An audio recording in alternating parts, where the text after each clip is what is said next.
Hey guys, this is Maria Park, and you are with Approach to Nerd. And I wanted to jump on a live stream really quickly because I was looking at some of our nerd news and just realized that The Flash fired Hartley Sawyer. And if you don't know who that is, I don't know why you wouldn't know who that is, but the Flash character, Ralph Dibny, the elongated man, he's actually recently, I want to say over the past season or two, been upgraded to like full, character status.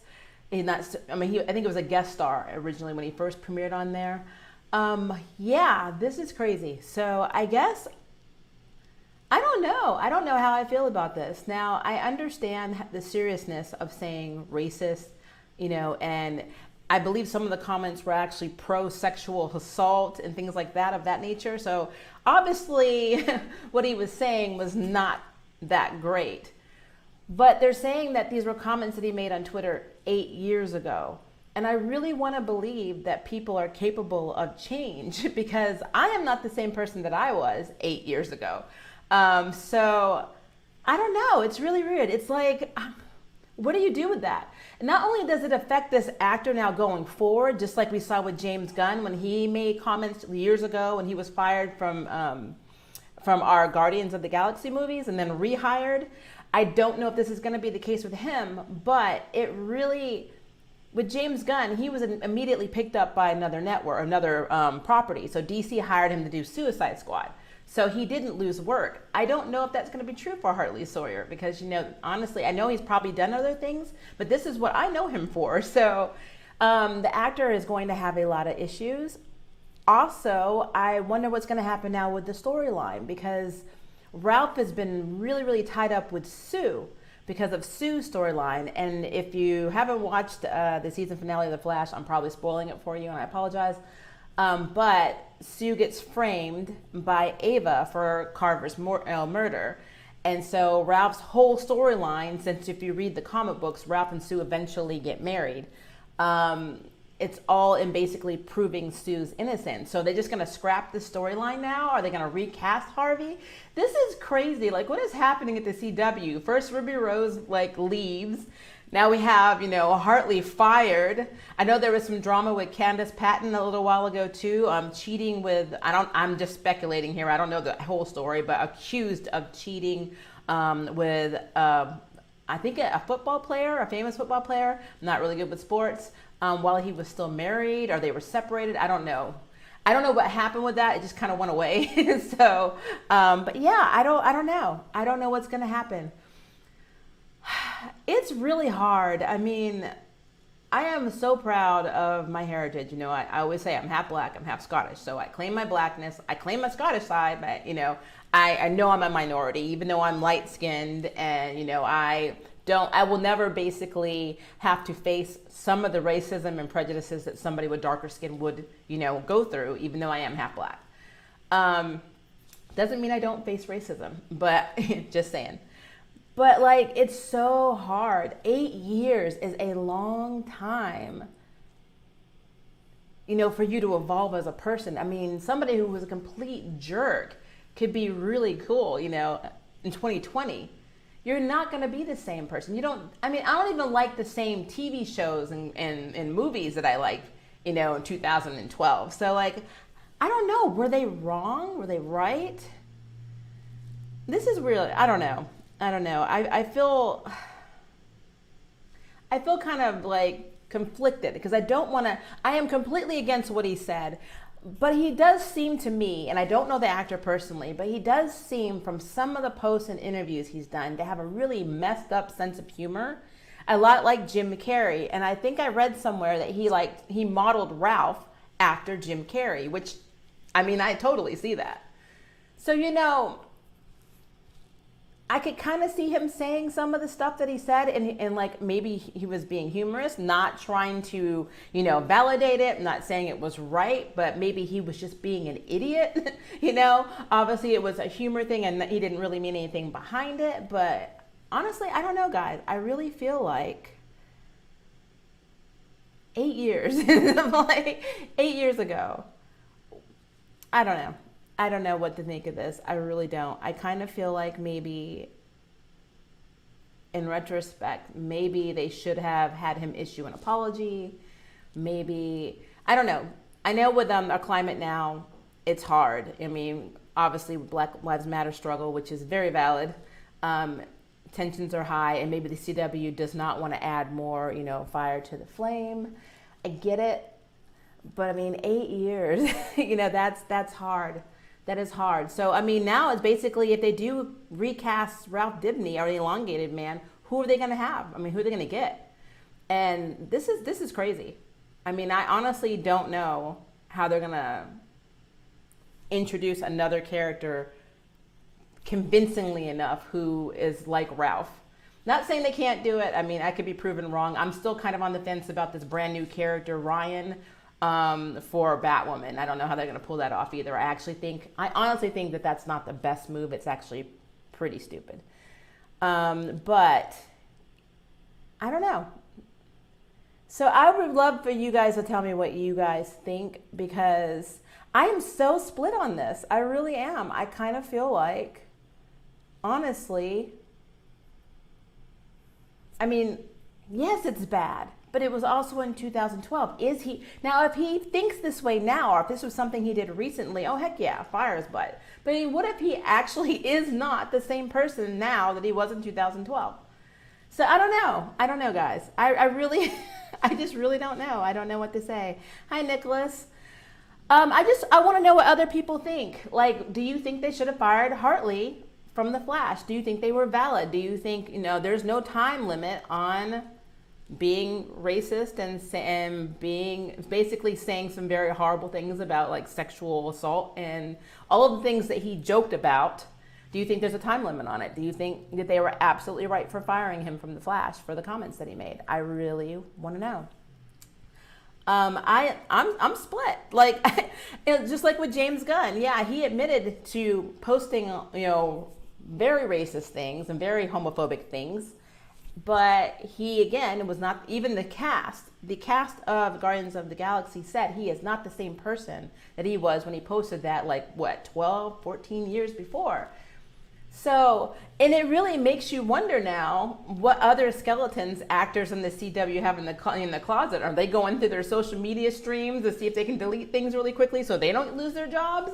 I don't know. It is a touchy time. This is crazy. I literally was working on a video and this popped up on my feed, and I'm like, another CW actor is gone.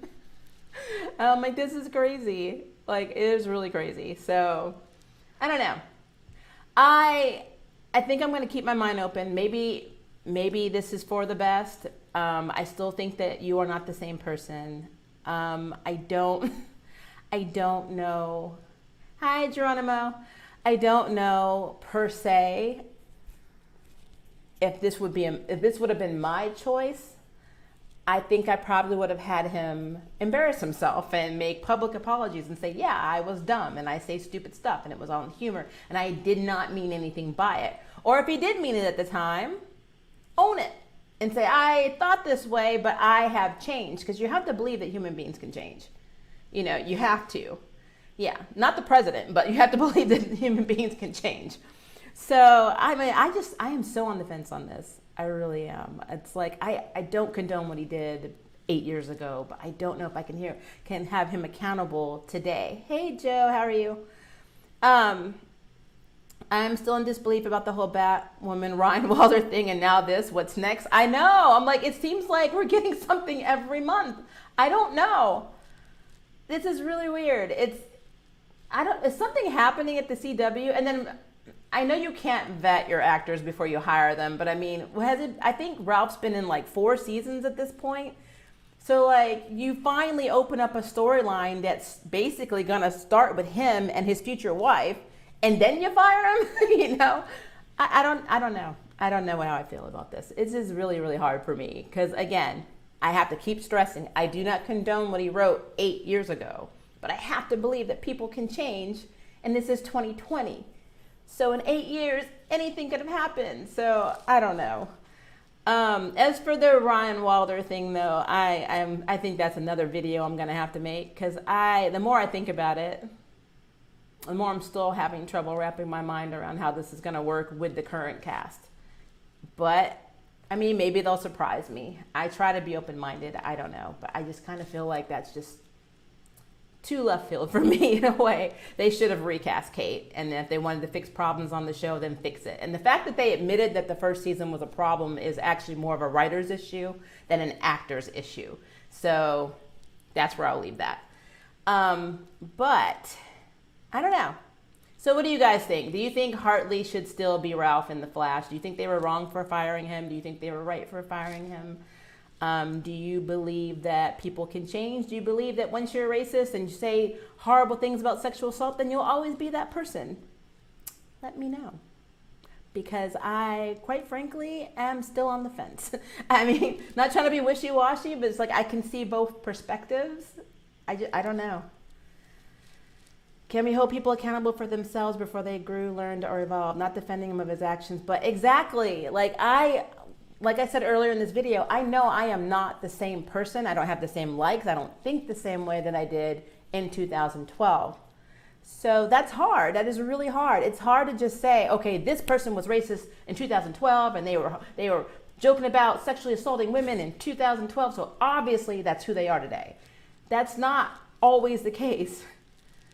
Cast a new actor, then have him change his face. That's probably what they're going to do, Bobby. I really believe, because elongated man can look like anything. Maybe something will happen and he has to go undercover, or maybe his identity is revealed and so he changes his face to throw everybody off and say, hey, these are my other faces, but now he can't go in the public as Ralph Dibny anymore. I don't know. That would be interesting. I don't know. They'll probably have something cheesy like that, unfortunately.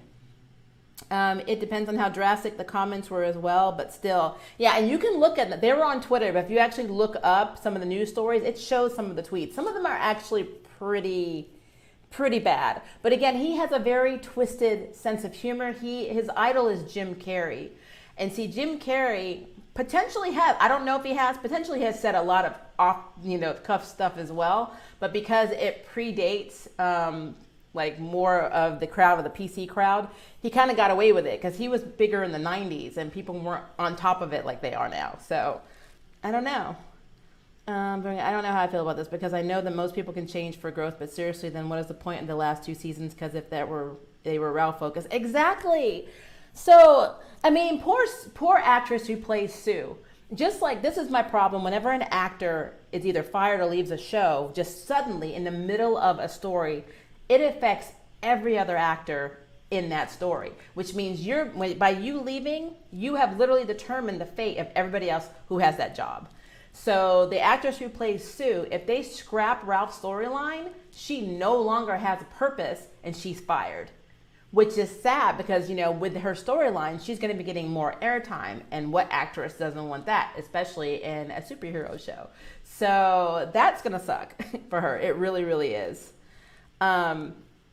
And again, they could just do the thing where they recast another actor and make him look different. I mean, that's the one thing about elongated man. It's going to be a lot easier to recast him than it would be to recast Batwoman, except, they didn't. So, but it's just so weird. I feel really, really weird about this whole situation. And then, I was talking to my spouse about it, and, I just brought it up. I'm like, oh, they fired Hartley Sawyer for some comments that Hartley made that were in poor taste, very bad judgment, and not even borderline, pretty stupid on his part to even post that on social media as an actor. So that is his fault. But even my spouse was like 8 years ago, 8 years, and we're minorities, so we're pretty much a demographic. My spouse is Korean American. We're both queer, so we get why there's anger about this. And just as a female, having somebody joke about raping himself and things like that, which is one of the comments that I saw, that's in poor taste. But it was 8 years ago, and quite frankly, I just think he's an idiot. I don't think he believes any of the things that he writes. I personally think he's just stupid. I'm like, so I don't know. I don't know where we go from here. I just don't. Because they tweaked the identity crisis storyline and have Hartley exit afterwards while keeping Sue. Just curious. I mean, that may be how they explain Batwoman's scenario. They may just tweak crisis and she just comes back, completely different nationality, a race. and completely different person, and nobody remembers Kate Kane. I mean, it could happen, I guess. But I don't know. I think they're gonna have to do something. They're gonna have to do something. I think something's gonna happen, and it's probably gonna be more with his identity and not being able to be Ralph anymore, having to take on somebody completely different, another persona, to go into hiding or something like that. Or maybe they'll just write him out. If they do, then basically it'll be Ralph and Sue on the run because she's been framed for Carver's murder. So that could happen. Let's see, which is also irony in his comments in Ralph's storyline there. And it's very, all this is ironic and crazy. I never thought this morning, Monday morning, when we wake up and had another actor from the Arrowverse just gone. So I don't know what's happening. And then if you really think about this, this is what I think is funny. So they kept the actor for the Flash in the DCEU. And didn't he like choke someone out? But they're keeping him. But they're getting rid of Elongated Man for comments he made 8 years ago. Which one is more relevant right now? Just asking. Let's see. Crisis is a Mary Sue point. Now, Crisis was a piece of poop on many blankets. I'm like, I was not. If I had literally, if I had a 6-hour day, I could make a 6-hour video of why I did not like it. I have done reviews on my channel about why I didn't like it, and I've also collaborated with other people about why I didn't like Crisis. But Crisis was horrible. There were bits of it that were like, oh, that's nice. Oh, they have this Easter egg. Oh, that's cool. But overall, it was poop. And quite frankly, they didn't need Crisis because Bebo is not hard to kill. And apparently the Anti-Monitor can go down with guns. So why do you need superheroes? If you really wanted Crisis to work out, why would you let an entire planet full of Kryptonians blow up and only save Clark, Lois Lane, and of course they sent their baby off? What is Lois going to do that a planet full of Kryptonians could not do to aid you in your quest to save the multiverse? Dumb. So yeah, I can't. No, don't get me started on that. Like case in point, how in the living hell are they going to do? What are they going to do? Batwoman? Like, okay, or Luke is not going to let anyone into the Batcave. What does this mean for Mary, Alice, Jacob, and Sophie? They're going to go with Ralph. I mean, I guess. I kind of feel like there's no purpose whatsoever. Especially Sophie. What is Sophie's purpose in Batwoman now? None. Yeah, she works for the Crows and she works for Jacob, but quite frankly, outside of that, what's Jacob's purpose? I mean, he's only the leader of the Crows. If they get rid of the Crows, Jacob has no purpose in Gotham at all. Alice, her whole motivation is to kill Kate now for betraying her, but there is no Kate, so what does Alice do now? She killed Mouse. She's obviously, I don't think they're going to bring Sophia in, and she's the queen of the pirates, if you want to know, the one she betrayed and killed all her minions. I don't think they're going to bring her in yet because it doesn't make sense to. So I don't know how any of this is going to tie in with this new Ryan person. I don't know how the Arrowverse is going to tie in because Batwoman's now part of their version of the Justice Society or Justice League of America. Like they've recreated it and she has a seat. But they don't even know this Ryan girl, and this Ryan girl had nothing to do with Crisis. So there's no, she wasn't a Paragon. There's nothing for her to do. So there's so much that they have not thought about because they're just being dumb. Let's see. Wait a minute. They're keeping Ezra. I thought he was gone and done already. No, they have not announced Ezra. Unless somebody has recently announced this, the only thing I've seen was a recasting for Iris West. So they're getting a replacement for her. I have not seen anything about Ezra being replaced. So, no. Hi, Ferris Fox. Cryphis on Infinite Trash. Yes. Thank you, Geronimo. Me and Blurred Without Fear have been friends since my daughter's 23, since my daughter was like 11. So a very long time. So how we are in his videos or how we talk to each other in real life. So it's completely natural. Let's see. Seriously, what was this thing? I just don't understand. You had the ability to bring a whole world of Kryptonians, Martians, and Jennifer Pierce lightning floating in. Don't get me started on lightning. I mean, that was just so stupid. Like, you had Black Lightning in Crisis on Infinite Earths for 12 minutes. 12 minutes. Why? Charge a treadmill? Please. Oh, he did zap. I think he zapped two of the I forgot what they called them. We're going to call them parademons because I don't remember if that's their name, but that's what it is now. See, that's how much this movie, this crossover did not impress me. He did zap a couple of them to save Killer Frost, which honestly was a waste of time in my opinion. But yeah, there was no point. There was no point having Jefferson Pierce there, and none of his family was there. You bring Lois and Iris, and I get Iris was there for Barry to motivate him, but I mean, Cisco, very minimal role. And then the last one, it's not even Cisco in the lab. You got Ryan Choi in the lab. And, you know, don't bring the brilliant engineer, who in my opinion is probably way smarter than Ryan Choi in the Arrowverse version. Don't bring him. Why? I mean, he's only developed all of this tech and done all of these things for you, made your suit and everything in the Flash since season 1. But why would we need him at the end of Crisis? That's just dumb. So, I mean, get me started on that. Let's see, the ether. I think, I really wonder if something was going on that we didn't know about with Hartley Sawyer too, and maybe this is one of the reasons. I always wonder that. I always wonder if there's a lot going on behind the scenes with actors. Like even with Ruby Rose, there was speculation that, you know, she didn't get along with the rest of the cast because she was unhappy about the long shooting hours. These are all speculations, so we don't know because we're not there. But I mean, maybe Hartley had the same problem. Maybe he didn't get along with some of the cast members. I don't know. We don't actually know what goes on behind, you know, because we look at it and it looks like everybody's just peachy keen and gets along great, but they don't. So, yeah, who knows?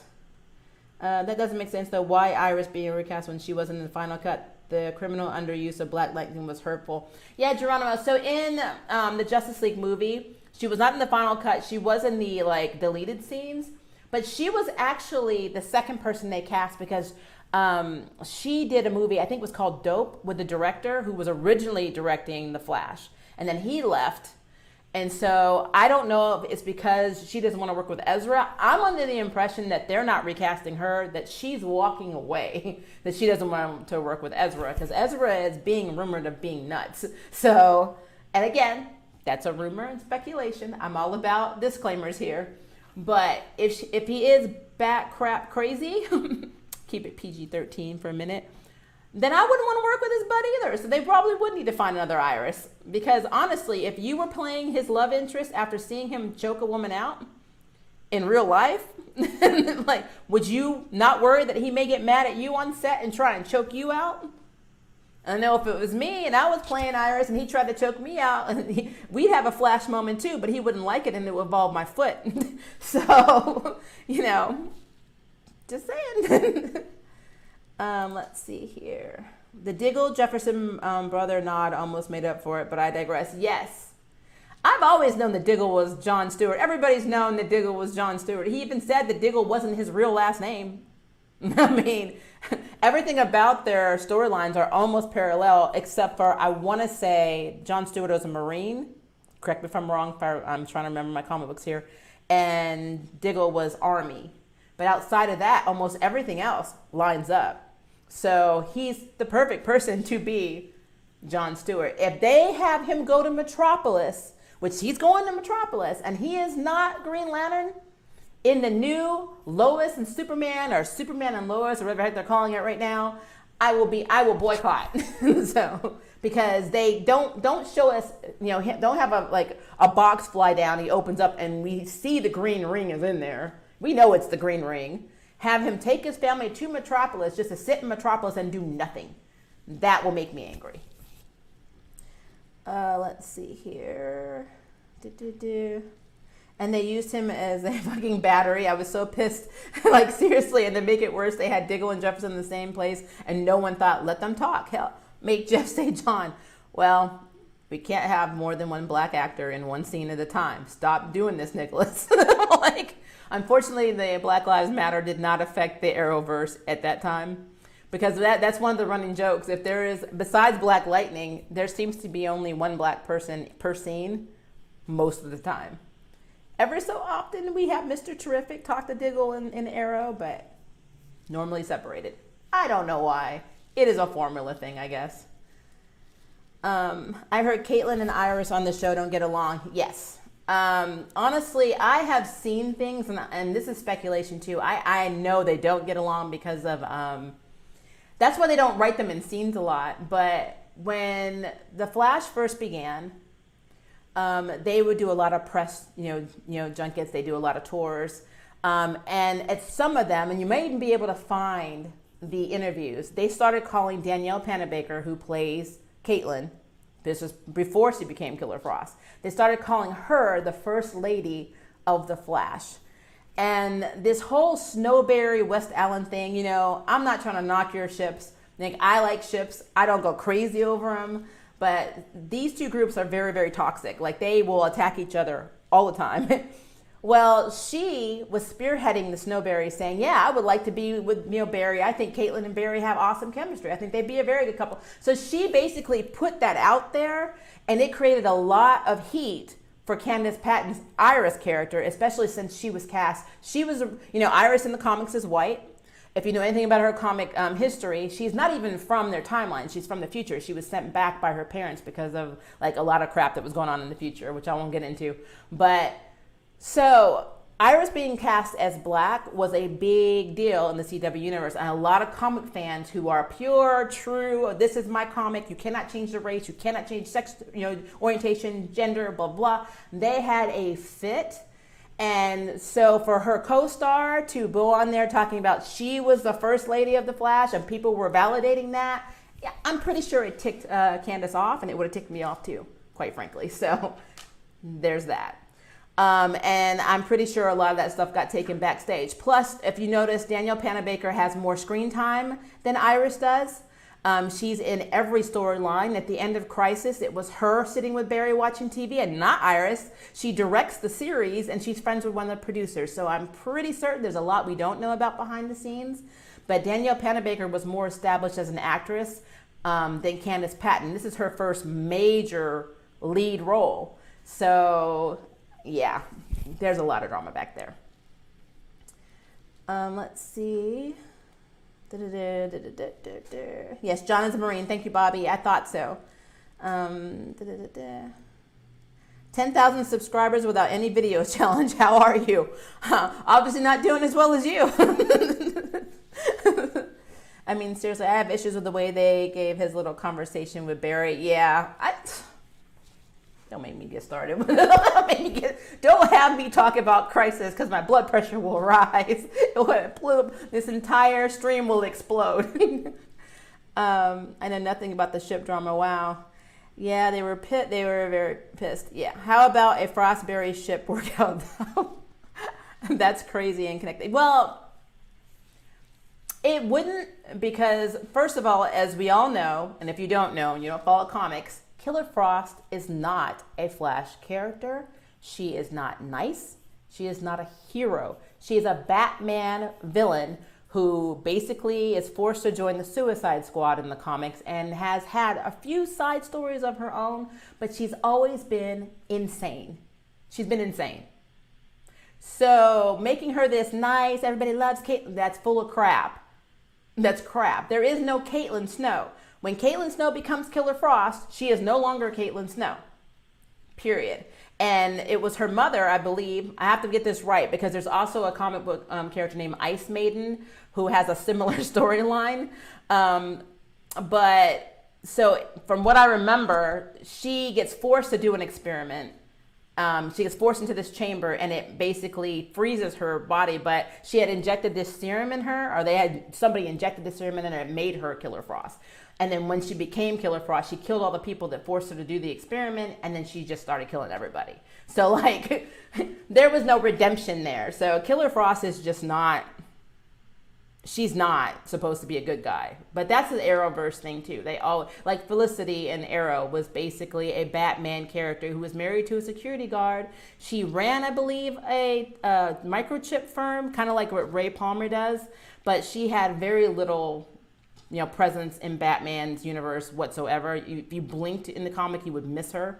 And then they went ahead and made her a full-fledged character, which meant they sacrificed Black Canary, which I love Black Canary. I love every iteration of her mother and her. But I was so mad that they had the audacity to cast Laurel in the first place if they were just going to make Felicity the main girl. They should have just made Felicity Black Canary. I mean, and made her Laurel. It was just stupid. But again, that was them catering to what the fans like. They liked Olicity. That's their ship name, and so they kind of went with it. So it is what it is, I guess. Let's see. Caitlyn shouldn't even be on the show. Absolutely, Naz. Frost was also a Firestorm villain. Yep, and apparently they were hooked up in the Arrowverse. What is everybody doing? Well, 10,000 subscribers without any video challenge. We are all in the live stream talking about Arrowverse stuff and about the fact that Hartley Sawyer got fired. Yes, she does. Here is my thing. Why is it that ever since Arrow and The Flash began that no Black, Asian, Hispanic, Indian characters are allowed to grow and achieve their actual greatness? Because Arrowverse. And because the CW. That's all I can say to you. That's basically what it is. I think there needs to be more diversity across the board. I'm always pro having your characters the way you remember your characters, but at the same time, like, some characters can have their gender and their, their sexuality, even their race, nationality changed, and it really doesn't affect the story because, quite frankly, Lois Lane does not have to be white. She just always was white because when comics were first written, especially since Superman was one of the very first comics ever written,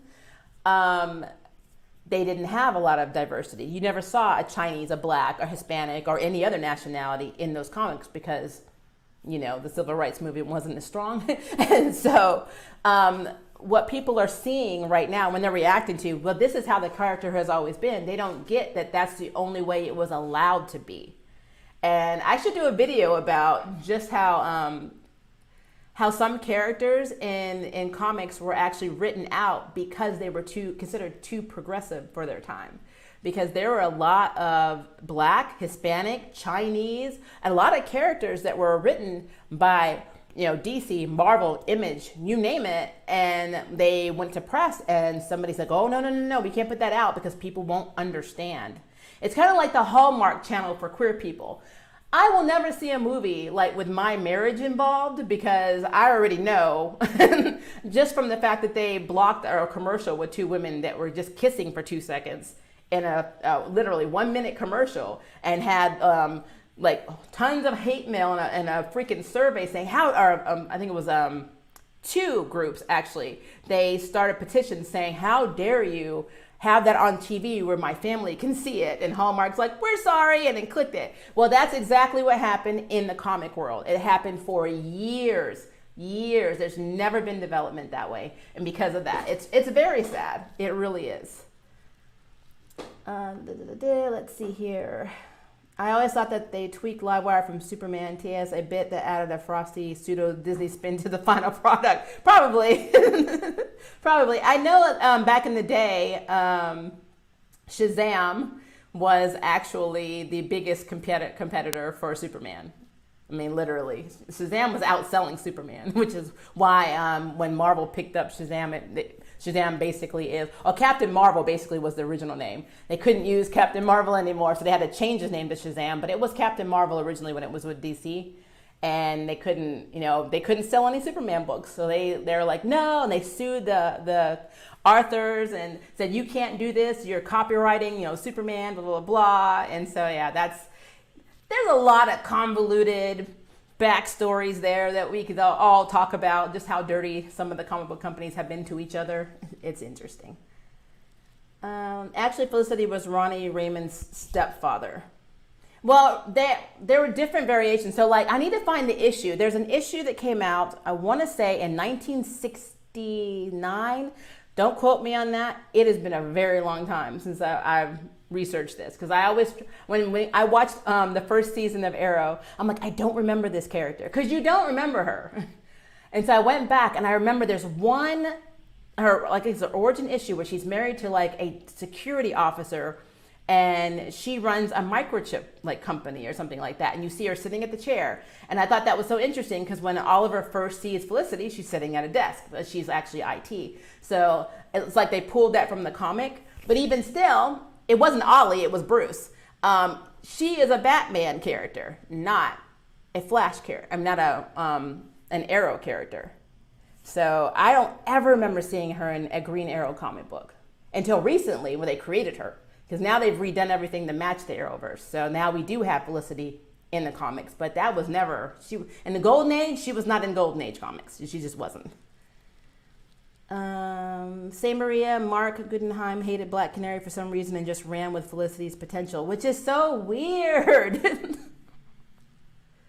Why introduce her in the first place then? Why have a character in it you don't like? That's stupid. That's just really dumb.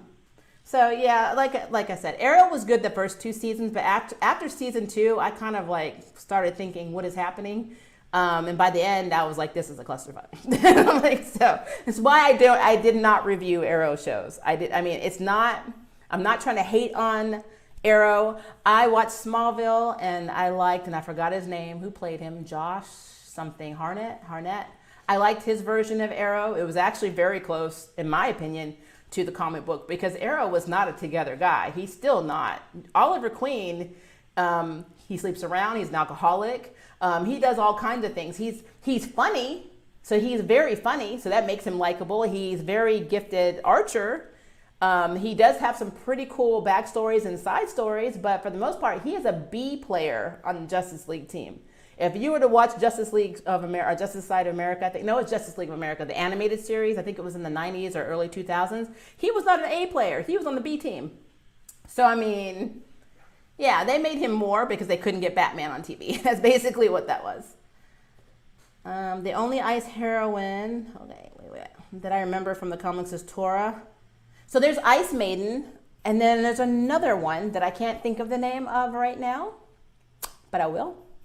And if I don't think of it before, I will put it in the comments. There's 2 actually. One is from Sweden or Norway, and it was her mother that convinced her to do this experiment to see if she would get ice powers. And it was kind of like what's happening with Starman and with Stargirl with Icicle. Her whole body like literally froze, and she can't ever unfreeze. Now it's not to the level of Killer Frost where she just can't get warm. She just can't go back to her human state. So there's Ice Maiden, and it's gonna bother me, but I'm gonna think of it. And I'm pretty sure they're in Deceased. They're not DC characters, they're Marvel characters. And I'm pretty sure if you read the comic series, the first run of Deceased, they were in Deceased. They were actually flying to their house to get the device to try and travel back in time, which I'm probably spoiling something, and I'm sorry, but they actually dropped these 2 characters' names in there.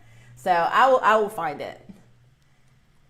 Let me see. Oliver Queen and Felicity are the worst characters known to mankind. I mean, the actor for Oliver Queen is really cool. I feel bad for Stephen Amell because he at one point said that he was making less money than his co-stars that were coming in and guest stars, and he was carrying the show, so that's pretty messed up. But that just tells you what the CW is like to work for. Eric will hopefully reboot the writer's room and have more women of color in that room. Maybe. I mean, let's be real, Nas. Let's be real. That probably isn't going to happen. But we will try and stay positive and open-minded, but I don't think that's going to happen. Let's see. Okay, what he said wasn't right, but everyone gets easily offended now. Reverb X. Everybody's on edge, and like I said, and this is why I am on the fence. I do agree that people take everything 100% seriously. You can be oversensitive. I get that. At the same time, and this is my perspective, I have had my mother's passed. I have a Scottish white mother and a black African-American father who's actually mixed himself, but he looks more black. His father is Apache Indian. So I have a Native American too, which is why I look like this. I am not Hispanic at all. When the president was first elected, I was in the store with my daughter, and a woman came up to us and she said, "Where are you gonna go when we finish building the wall?" And that is where some people's mindsets are. And because that level of ignorance still exists in this country, and right now you still got black men and women, children, and honestly, let's be real, it's not just black. But Hispanics aren't gonna report it because some of them probably aren't documented, but they're getting shot at too. By police, And people, they're making citizens arrests, like the gentleman who was jogging and got basically shot down for jogging in a neighborhood by 2 white supremacists, pretty much. It's hard not to take everything seriously because, quite frankly, nobody trusts anyone anymore. And that's what it is. It's just what it is. So, yeah, it's a very sad time at 2020. I'm 43 years old, and I'm still dealing with the same crap I was dealing with when I was 13. And that 12 to 13 when I really got a grasp of what was happening in our world. That is pretty sad. So, yeah. I really do believe in redemption. I do believe that people can change. I have to believe that because if I don't, then what's the point? There's no point to any of this. But I don't know. I don't know how to handle this situation because yes, it was 8 years ago. Yes, he could have changed. But was there more going on behind the scenes? We don't know. We do not know. Could he have been making these jokes on the set? We don't know. So it's hard. This is hard. This is really hard. I don't know what was going on in his life 8 years ago when he posted all that nonsense, but he seems like the nicest guy. Maybe he's grown as a person, but now he's facing the consequences of his past. Augie N, yes. And I do think he should be accountable for that. I just don't know if firing him was what they should have done. But then again, I don't want to be like, oh, well, you fired. I don't want him to be fired because he's a character on The Flash, because God, this is really hard. A lot of people are going to do that. A lot of people are going to be more concerned about their favorite character than they are about what he actually did. And maybe that also is a reason why they fired him because they don't want that to be, the example for other people that are actually offended, It's such a weird time. Like right now was the worst time for him to be fired and for somebody to bring up those, those Twitter. Like, I don't know who went and found the tweets. Like, I don't know who did that. Like, how did they just go back and start looking at everybody's Twitter accounts? That's dedication if you went back 8 years. But this is the wrong climate to have hate speech of any kind. So, yeah.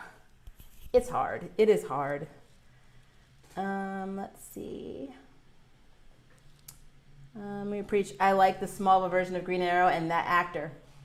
He was awesome. He was such the perfect Oliver. He was messed up, but he was kind, and he was trying to get his crap together all through the show. The only creepy thing now is I can't look at Chloe's actor ever again because of what she did. Like every time I watch Smallville now on Prime, like I'm like, oh, Chloe. She just creeps me out. So I have to keep speeding by. Anything she's in, I'm just fast forwarding. Let's see here. Tora from Ice. It is Ice. Beatrice de Costa. Thank you. Ice. And then there's Ice Maiden. Okay.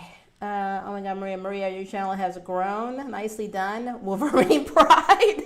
Thank you. It's getting there. It is getting there.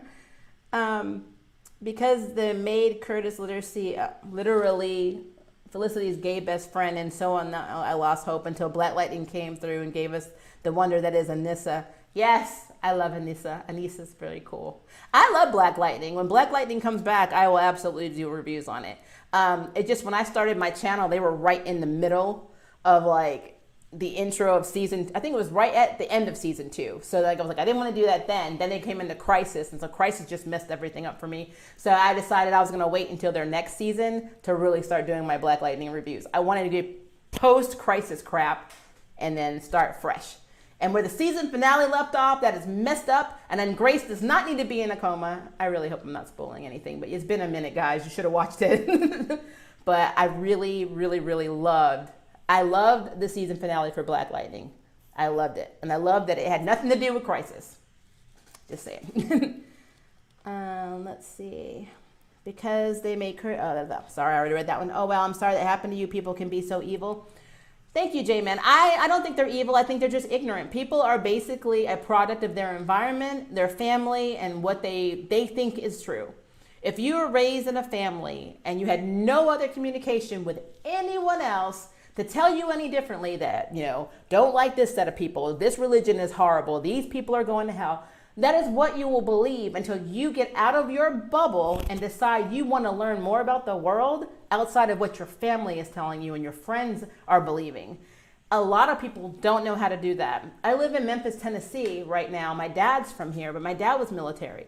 I was born overseas. I had I guess, the luck, because it is luck, to be able to be in a family that traveled most of my life. We lived on bases in Europe and all over the country. So I have traveled and I have experienced other cultures and other people. So it made me have a more open perspective. I'm still truly ignorant about stuff. Like, I don't understand things, and I'm like, if I say something, I'm not meaning to be ignorant, but it's coming from ignorance.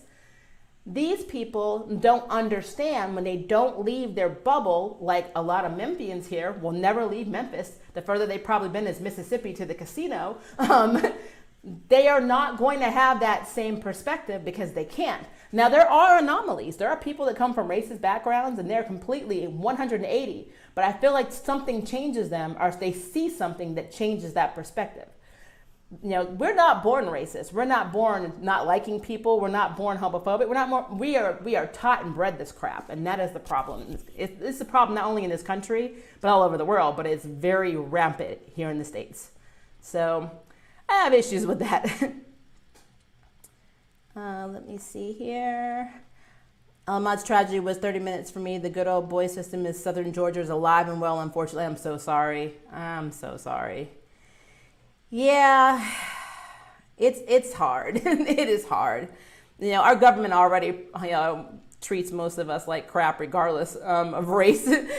But then you add on the fact that some of us aren't even considered human beings in the system. It's pretty bad. I just thought 2020 would be better than this. I really did. When I was in high school and junior high, I never imagined a world where we would still be dealing with this crap and where it seems like we're basically about to do another MLK march.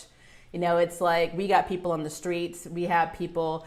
Well, I will say what's beautiful about this. There are people all over the world protesting. No matter how you feel about the looting and all the other stuff that's happening, that is a beautiful thing that people of all cultures and different nations and countries are coming together for Black Lives Matter. I think that's awesome. Let's see here. I feel like people need to remember who Ralph was when he first introduced a misogynistic asshole. Yeah, I see a pattern if that's the type of character that Hartley was attracted to. Yeah, he said he based that character off of, if I remember correctly, Jim Carrey. Yeah, it was Jim Carrey. He wanted to be like Jim Carrey. So whenever I see him, I kind of feel like he's either from Dumb and Dumber or from The Mask. That's what Ralph reminds me of. So yeah. And that might be his personality. He just may be a clown who says stuff to get attention, and it just happened to be really off the wall, stupid crap, and now he's in trouble for it. He may not believe any of the stuff that he said, but he thought it was trendable, and that's why he said it. And now he's learning that you don't do that, especially if you're trying to be in the entertainment business, because it follows you. Politics and entertainment business are the two things you don't do if you are racist, or even if you're joking about it, because it will always come back, back to bite you in the butt eventually. So 8 years is a long time. And they still had somebody going to that Twitter account looking for dirt, which is crazy. Let's see. Not sure why people don't deep clean or delete their Twitter and other accounts. Also, it makes sense to address situations before they address you. Yes. He should have come out with a public apology years ago.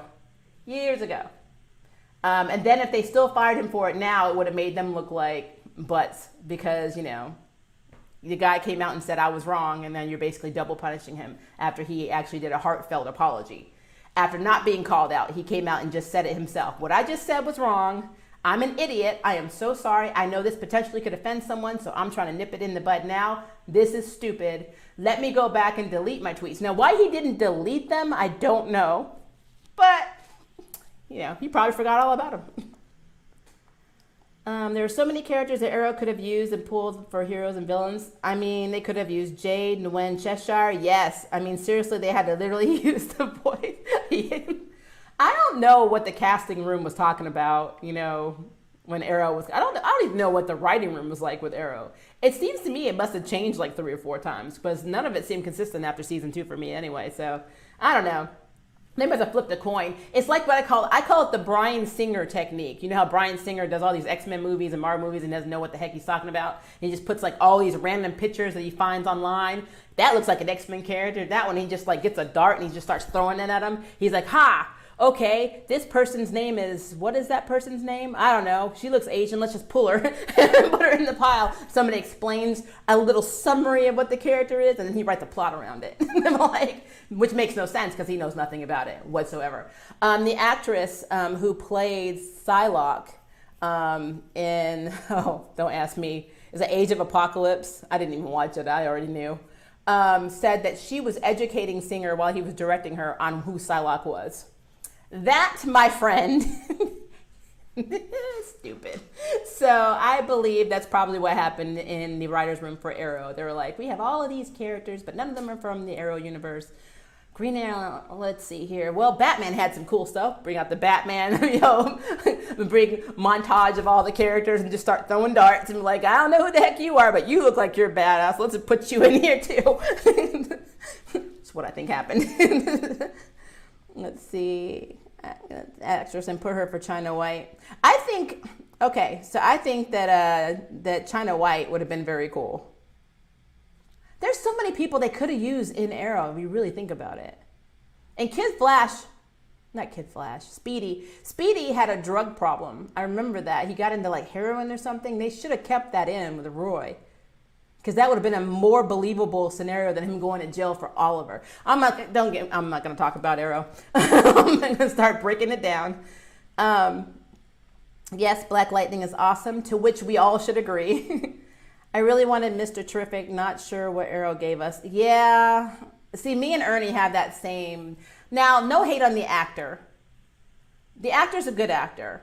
And I always support people, especially minorities, that get roles. So I always feel weird by saying, but if you really look in the comics, that was not Mr. Terrific. Mr. Terrific is brilliant and he's badass. And the version played in Arrowverse, and I don't know if it's because they had to do that, like they had to dumb him down so he wouldn't be as badass as Oliver. I don't know. Because in the comics, Mr. Terrific kind of doesn't really pay attention to what Oliver says. So, why would he do that on Arrowverse? But I really feel like they dumbed him down a lot. Not dumbed him down, but made him more meek. Like they're doing with Luke and Batwoman. So that actor doesn't outshine the main actor. Which is the only thing I can think of. I don't know. I mean, I could just be talking out of my bum here. I don't know. Let's see here. Grace shouldn't be in a coma, but I'm hoping that when she comes back, we delve more into her Amazonian ancestry. Yes, because what I remember, her mother was one of the Artemis Elite Guard. Yes, in Bonham. So, okay. So when they first made her a shapeshifter and was turning into like the cheetah or the tiger or whatever, it confused the crap out of me because number one, Grace is huge naturally. She's basically from the same island as Wonder Woman. So I never understood why they just didn't have that. I mean, her whole backstory is completely different. I know that Grace Choi in the comics did go through a lot of stuff, but like it seems like they created a brand new like Arrowverse, version of this character. I don't know if she's gonna be an Amazonian. I'm gonna be real with you. I think that she's like I don't even know if she has like a type of species. I pretty much think she's just gonna be like a mega-human. She's a meta-human. That's all she is. I don't think she's gonna have any of that backstory at all. They should, because they did imply that her mother and her came over on a boat from Vietnam, which Choi is not a Vietnamese name. Okay. So anyway, I could be remembering that wrong, but I could have swore she said from Vietnam, but it's fine. But yeah, I think they're just going to keep her as a metahuman, which is kind of sad because there's a lot they can do with Grace's character. Not to the casinos in Jackson. Yes, Geronimo. To the casino. Well, the one in Tupelo is the biggest one. Is it Tunica? Tunica is the one that they go to a lot. Yep, that's where they get all their education, from the casino. Let's see here. Lived in Georgia for 10 years. Yeah, it's rough. Now's the time for you to travel. Travel, become an expat. I know you're poor. I'm poor, but we can make it work. In Denmark, they don't even pay to go to school. They get paid to go to school. They have free health care. They have 2 years off or a year off when they have babies. And a lot of the country speaks English. It's not the perfect place, but a lot of people are running to it. Just say it. Let's see here. 7-8 years ago, Twitter was much different. Yes, it was. He didn't delete because he didn't think what he said was wrong. Now, I will say this. Arrow tried to do Batman source. I will say this. If that is why he didn't delete it because he believed in what he was saying, then yes. Especially if he still believes it now, then he should have been fired. But if he didn't delete it because he believed it at the time and now he doesn't believe that anymore and he just forgot about it. I mean, I posted pictures on Facebook. I don't remember about 8 years ago. I'll probably regret my life now. Hopefully I don't. I don't know. I'll go back and look. But, you know, you don't remember what you post. I can barely remember what I post on Facebook when I do post last week. So I'm not going to remember 8 years ago. So I don't know. I really feel like he regrets. I know if he didn't regret it now, then he definitely regrets it now. Whether it's a newfound regret or a regret that he has because he didn't mean what he says, that's the question. Because I don't know. I can't judge this man. I don't know him. I don't know. Like, whenever we see pictures of him behind the scenes, he's always hanging out with Candace and Joe, having a great time. He doesn't seem to be a butthole. So, like, I don't understand. I don't know. I don't understand. Let's see. Arrow tried to do Batman story. Shaking my head. Yes, they did. They tried. That is the operative word. They tried. The whole Ra's al Ghul thing. Even with Nyssa, the fact that Oliver beat Nyssa in the fight really bothered me a lot. I wanted Lady Shiva, because that's my girl. I wanted Lady Shiva to get on Arrow and beat the holy out of Oliver and show him, you've been on the island for 5 years. You had 5 years of fight training. I've been doing this my whole life and I can kill you while chewing gum.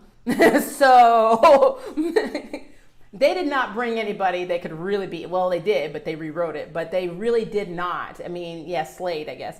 But my problem with Arrow is they made him too powerful. He was only on that island, and he wasn't even isolated on that island. The original Oliver Queen was the only person on that island, and he was doing a castaway thing where he basically had to fend for himself until he was rescued for 5 years. This version of Arrow, yeah, I was on that island for a few months and I saw some people, then they tortured me, then I found another person, he taught me how to fight, then I found some more people, then I got off the island, I went over to China for a little while, then went over to Russia, it's like, were you really stranded on an island for 5 years? No, you were not. Let's see here.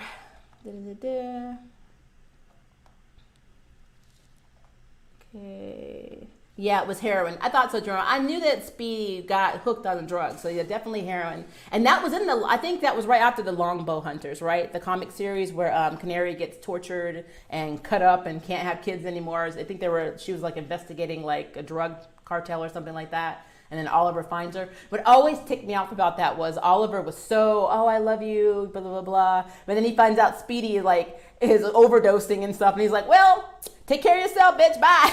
He just like leaves. I'm like, that's Oliver. Plus, you can never forget that Oliver Queen slept with both versions of Black Canary, mama and daughter. That's creepy. All right, let's see here. Villains that Arrow could have done: Cheshire, Simon, Brick, Queen Bee. Ooh, the Riddler would have been awesome in some minor instances. But we only got 3 villains, decent villains, but threw that away for Batman villains. Yep.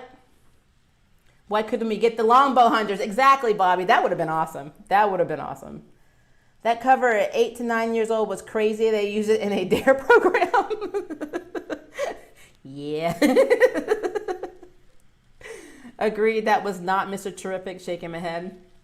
Cheshire's voice actress was China White in Arrow. Yeah, she was also the voiceover for another character. I don't know if it was in Young Justice, though. I'll have to go back and look. I've seen her a lot, actually. She's done many a voiceover. I actually like her voice. She does really older sexual, like over sexual, like femme fatale voices really well. I like her actress for that. Which is what I like, had Cheshire and Roar in the same season, multiple episodes, yet nothing came of it. Yeah, well, the CW is very good as a whole, not just an Arrowverse, of starting up a storyline and then throwing it away. They've always been that way. They always will be that way. I don't know what it is. I feel like they start something good, they don't know how to write their way out of it, so then they just drop it. And it bothers me. There's just tons of plot holes all over the Arrowverse. Let's see. Should have kept Harley and sent his character to Freeland. Harley and Freeland. What was that? And then have them look at his Twitter. Like, Ralph, what's this? I mean, seriously, from what I remember of Oliver Queen was rather aggressive and abusive once he found out that Roy was on drugs and was afraid all hell to go to him, case in point, in The Divide.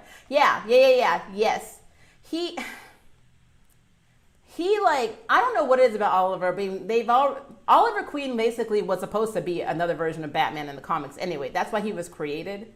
I mean, look at his backstory. Parents died. I think they actually died on a boat instead of being, gunned down. But, he's rich, raised alone. He didn't have an Alfred, and that may be his problem. He should have had an Alfred. But he, has this whole, company he has to take care of. Then I got rid of the company in Arrowverse. They're like, Oliver's not intelligent enough to run this company, so we're just going to give it away. Like, you know what I mean? He was not business savvy, but he actually is pretty good at business in the earlier, and I don't know if that's recent, but in the I call it golden age. Anything before the 80s to me is golden age. He was a very smart, astute businessman. And so, of course, he could run his company. He had a good work balance life with his vigilante life. He was basically Robin Hood, but had similar characteristics to Batman, just not as strong and not as strategically smart. So there's a lot you could do with that. I mean, he really is the poor man's Batman. That's what Oliver Queen is. He is if Batman is the brand name at Walmart, at Target, Oliver Queen is the generic. That's just what it is. They make fun of it in every comic, in every cartoon. He's always sensitive. If you play Injustice 2, he even makes jokes about it too. He's not seen as a threat by other members of the league, even though he's actually a really good fighter and very efficient, archer. He's not seen as the mastermind like Batman would be. Batman had contingency plans on every member of the league. Or the A level, but he didn't have one for Oliver Queen. And I remember, I think it was in Deceased, he was even upset about that in that issue. So, I mean, yeah. It's just, Oliver is a conundrum. Let's see. Between protege and mentor, and a few years later, he was the cause that Leon Harper got blown up in a building during his fucking watch. Yeah, it's Ollie. Paternity and maternity leave. Thank you, Geronimo. I'm telling you, Denmark is doing it. I don't know why Denmark is outdoing the superpower United States. It's so cocky to say that because we're really not. But, we just have more military in your countries. But actually, we don't anymore. Didn't we just pull them from Germany? 9,400, I believe. But, it's just they take care of their people, and we don't do that here. So it's sad. New Zealand used to have island-wide free Wi-Fi. While I worked at Radio Shack 10 years ago, it was the top of the expat list. Wow. Huh. I know some people are still going to New Zealand, so obviously they're doing something right. I saw some things, did some stuff. Now I am Bat the Green Arrow. Yes. You should hear Blurred Without Fear. Blurred Without Fear does a wonderful Oliver Queen, rendition. When he just talks about how he had been on that island but 5 minutes. He does a whole intro. It's hilarious. Let's see. When Rory left her in his care and was the whole split where Rory literally is just done. I think I'm wondering if the reason that Rory is gone is because the actor wanted to leave. I never really looked into that. So it's hard when the actor wants to leave. Kind of like Kid Flash. His actor just wanted to go back to Australia after he went with got onto Legends of Tomorrow, and he just wanted to do guest appearances. Some people, I think that some people can't handle that Vancouver life where they have to shoot 18 hours a day, 6 days a week, maybe get 1 day off. You're away from your family for half of a year. I mean, it's hard. It is hard to be in that position. It's harder for people like Grant. I think Grant Gustin just got married, so it's got to be hard for his wife that he's always filming The Flash. But I don't know. I just kind of feel like I think Roy probably got burned out. The actor for Roy probably got burned out. I remember when he was on Teen Wolf, so from season 1. That's how far back I remember his actor. But yeah, I kind of feel like that's what it was. So when they leave like that, I guess they were kind of like, do we recast Roy, but we really like him as Roy, or do we just let him go? You know, I mean, it seems like that's what they pretty much did, and then made Oliver's sister for a little while Speedy, and then she wanted to leave. Like, I think Thea left, so then there was no Speedy. Let's see, very creepy, blue blood daytime soap opera creepy. Yep. Same Maria, they made him too powerful and too much like Batman to be seriously manageable for literally any story because there is no way he can be. Yeah, well, he can be actually on the CW in the Arrowverse. He can, because I mean now, I mean think about this. It's the Arrowverse, not the Batman verse. So he can always say, at least on the CW network, I'm important. But Dibney and Freeland, yeah, we're still laughing at that one. Smallville writers openly said they were wanting to use him as a Batman stand-in because they got denied on using Bruce Wayne and Batman both right before the writer's strike. Yeah, they hold on to Batman. They really do. They do not let... For a while, you couldn't use Superman. It was either Superman or Clark Kent because they're owned by two different families, I believe. Because I think there are two writers that create them together. And I used to know this. I used to have this memorized. But there's so many court cases now in comics. It's just is insane. But I want to say that Clark Kent was owned by one family and then Superman was owned by the other family. So you could either use... I think you could use Superman, but you couldn't use Clark for a long time, or vice versa. But now apparently you can. Let's see here. Great value Batman. Yep. Wait, no, that was Steph's song. Did I miss something from you, Nicholas? I'll come back to that. I probably did. Dollar store Batman, General Dollar Batman. No, dollars. I think Dollar Tree Batman's probably better because that really is a dollar. Wait, there might be a dyslexic moment. Dollar General Batman. His skills weren't showcased. No, they were not. Dollar General Batman equals Oliver Queen. His bow skills. He kills me with the Barry Allen monologue. He does. Well, technically, though, let's be fair. Oliver's monologue came first, then the Flash. But let's talk about the Barry Allen monologue. It's not accurate either. He's not the fastest man alive. They took that out because people kept making fun of it. I mean, you're the fastest man still alive in this scene, in this episode, right now while you're talking. And that's literally it because no one's running opposite you.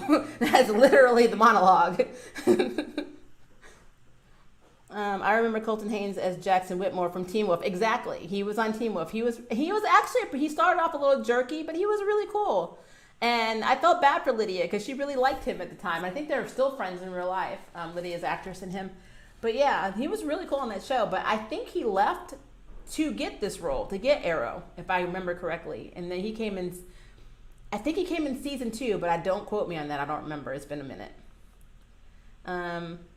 What was the injury list on Ruby while filming Batwoman? I heard she had serious spinal and eye injuries from stunts. Yes, they did say that. So the pilot episode, I think they filmed, and she did something where her spine, like a disc in her spine, was literally hanging on by a string. And they said that if they had hit her in the wrong spot, she would have been paralyzed for life. So she had to have reconstructive surgery on that part of her spine. And then it got infected. And then there was another thing. They were doing something while they were training. And I don't know if it was a knife or there was some object that actually like hit the side of her eye or part of her eye and almost blinded her. And so she had another injury. She broke her arm too on set, which is probably another reason why, honestly, because she does do movies. Like she was in, what's the name of that movie? Not the one, I know the one with the shark, the huge one, and for some reason I can't think of the name of the shark, and it's the actual name for it, a prehistoric shark, and this is a Megalodon? The Meg. We're going to go by it, it's called The Meg. She was in The Meg, but she was in a movie called Triple X. Yeah, Triple X2? No, Triple X3. Yeah, she was in Triple X3. And I know she was in a few others, but those are the two I remember. But she does do movies, and I think she has 2 or 3 others coming out. But there's been a rumor going around, I don't know how accurate this is, that the real reason she left is not because of any of the reasons they said, but it's because they're trying to cast a Batwoman in the DCEU, and she wants to play her on the big screen. And you can't play her on the big screen if you're contractually bound on the TV shows for a CW. So if Warner Brothers wants her to be the live action movie version of Kate Kane, hence why they're writing Kate Kane out of the TV show, then that would make sense because they haven't announced that they're going to do that yet. If they announce sometime this year that Kate Kane will be joining the DCEU and that they're taking Ruby Rose and casting her as Kate Kane in that, then we know the real reason she left the show, and we also know the real reason why Kate Kane is no longer on Batwoman, because they can't have her on Batwoman and have her on the big screen. Barry Allen's an anomaly, and Clark Kent coming in the anomaly because, yes, they do have their counterparts. But Kate Kane, that's a no-no. They're not going to have a smaller, Bat family character both on TV and in the movies. That would make sense to me. But that's just me, and that's what I think is actually happening, but I have no proof, so that's just me, again, talking out of my butt. Thank you, Geronimo. The Meg, that movie was not good, but it had good actors in it, and I really like that little girl. Maria, don't get me started on Teen Wolf because, oh girl, Scott Anthony, problematic McCall. I have some words. The heated rant, I have that character could last for days. Yeah, Scott was dumb. He was done. He was like adorable. He wasn't like Michael J. Fox, Scott, but he was like, I don't know. So I compare him to some of the movies I watched recently. I got bored and watched a movie called Annihilation on Netflix last night. And it's basically another version of the Body Snatchers. If you have not seen the Invaders of the Body Snatchers, or I call them the Pod People, it's pretty much when some kind of alien force not only takes over your body, but makes a clone of you, and either your clone tries to kill you or the alien tries to kill you. Well, in this case, in the trailer, I'm not spoiling anything, they basically have these little spiders that bite you, and then they go off, and then they basically clone you, and the clone comes and drains all of your memories and your everything, like everything about you, into them, and it kills you. So watching this movie, I realized just how stupid everybody was in this town. So they were doing things that you literally would, if I made a video on how to survive a horror movie, this would be an example of everything not to do. That's how I felt about most of the decisions Scott made in Teen Wolf. So that's pretty much a good one. That's a good comparison. Let's see. Wow, that would be cool and yet semi-douchey move to become DCEU's Batwoman. Yeah, that's true. Now, to be fair, she wanted to be, and she is a movie actress. The only show she's done is Orange is the New Black on Netflix and, of course, Batwoman. But she still primarily does movies. That is her goal. She wants to be a movie actress, and I think she DJs too, if I remember correctly. But I think that she probably wanted to play the official DCEU Batwoman to begin with, and it wasn't on the table because after Justice League flopped, yeah, they had Wonder Woman, and yeah, they casted for a new Batman, but there weren't any extended plans. I mean, you look at Aquaman 2 still on the back burner. I mean, hopefully they're going to start filming it when they figure out what they're going to do now about Mira, because the actress apparently was an Amber Heard, and the whole thing with Johnny Depp, that's a little crazy. So she may be out of a job. The Flash has been, we don't know what's going on with Flashpoint at this point. So yeah, you don't have a lot of options in DCU. They haven't gotten their crap together. I'm hoping that they will, but they haven't. So there was not an option for Kate Kane. Had they offered Ruby Rose the movie over the TV show, I guarantee you she would have gone to that movie because more people will see her as Batwoman on there than they do on the TV show. Now, the only thing that saves Barry Allen in a way is that he's had so many series that Grant Gustin is now who we envision to be the Flash. Ezra Miller can be the Flash all day, but he's just going to be a man wandering around in this tight suit, and it's not going to mean anything to me. I didn't actually like him as the Flash in the Justice League movie, so I know that I'm not going to like his standalone movie. But, Grant has it. And I know when he first got cast, it was very controversial, because if you look at the comics, the guy they casted as Eddie actually looked a lot closer to how, Barry's supposed to look in the comics than Grant did. But looking back now, I mean, I honestly like Grant Gustin as Barry. He just needs to stop with the monologue. So yeah, there's just a lot to it. When you cast these shows, you don't know. You just don't know what's behind the corner. Like if you have The Matrix, a TV version of The Matrix, and then they come out with the cinema movie or the Hollywood version of The Matrix. Keanu Reeves is going to be like, this is great on television, which could be canceled at any season. But I think I'd rather do the movies, which will immortalize me as this character forever. Because you can't cancel a movie that's already being filmed. I guess technically you can. But once it's released, that's your movie. You are that character. So, the Flash could be, unfortunately, canceled tomorrow. And then we get a movie version of The Flash, and people will be like, remember that Flash we used to watch on television back in the day on the CW? But no, we just remember the movie Flash. And that's just unfortunately how it is, so. Let's see. Batwoman hasn't really gotten a huge audience anyway, so I don't think a change like recasting would affect the show too much, positively or negatively. Quarter Life Jam. Hello, my sweet pea. Quarter Life Jam is one of my ATN hosts. She did a very funny video about Streets of Rage 4, which I will be posting probably tomorrow. I'm almost done with it. So be on the lookout. Give her some support because she is crazy and she does a lot of stuff for you guys. Lots of cool B-roll for you guys. But she's hilarious. You can say that again. There was only 3 people that was actually using their brains in both packs, and those were Lydia Martin, Stilinski, and Hewitt. You're absolutely right. And Lydia was a banshee, so she was using more than just her brains. She was having visions and screaming people through walls. She was awesome. I did not like the final season of Teen Wolf. It actually bothered me, and I don't like what they did with Kira. They got rid of Kira entirely too quickly, and it bothered me. So, we've been having fun on here, guys. We were talking about Jam. We were talking about Hartley Sawyer being fired from some racist and pro-sexual assault against women comments he made 8 years ago on Twitter. He's no longer going to be on The Flash. And I'm on the fence because it's hard. I keep coming back to this. I don't think that he could possibly be the same person he was in 2012. I think he could be better. But honestly, he could be worse. He could be a complete douchebag, and we don't know. So, yeah. I don't know. Aside from those characters, it would have been Peter Hale, Mary Morrell, and Deucalion. Yeah, Peter was kind of... You didn't really know what side Peter was on, honestly. So, a little hit or miss. But yeah, I can see Marin and...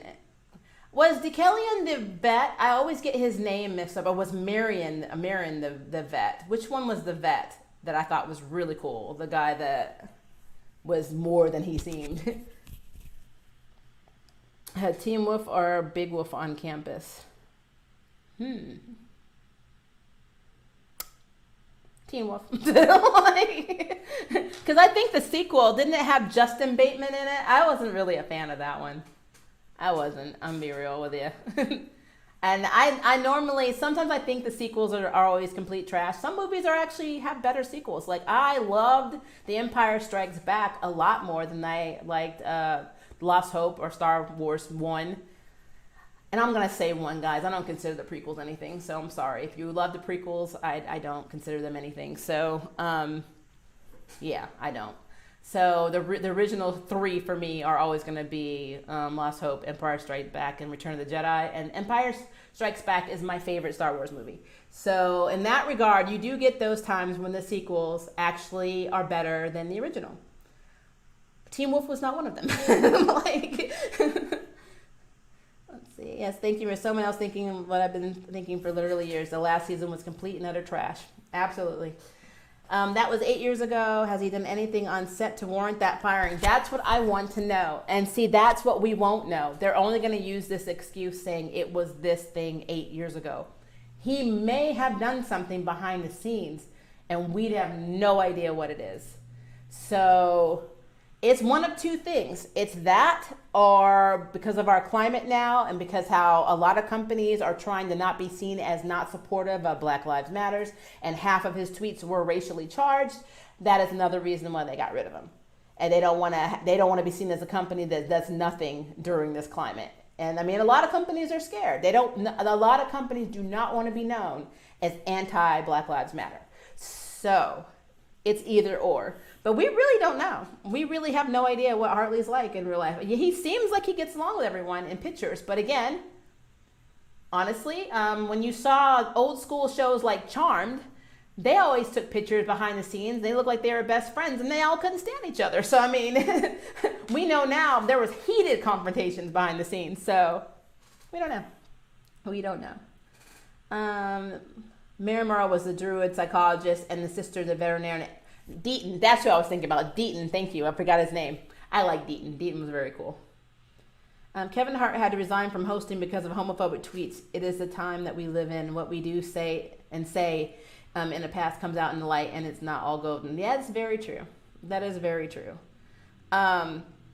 Like me, I am very proud of my blackness, but I'm also biracial, so I'm always very sensitive. So when I say, like back in the day, I would probably say all lives matter, because when I say it, I actually mean every life matters. I don't care what your race is, what your whatever.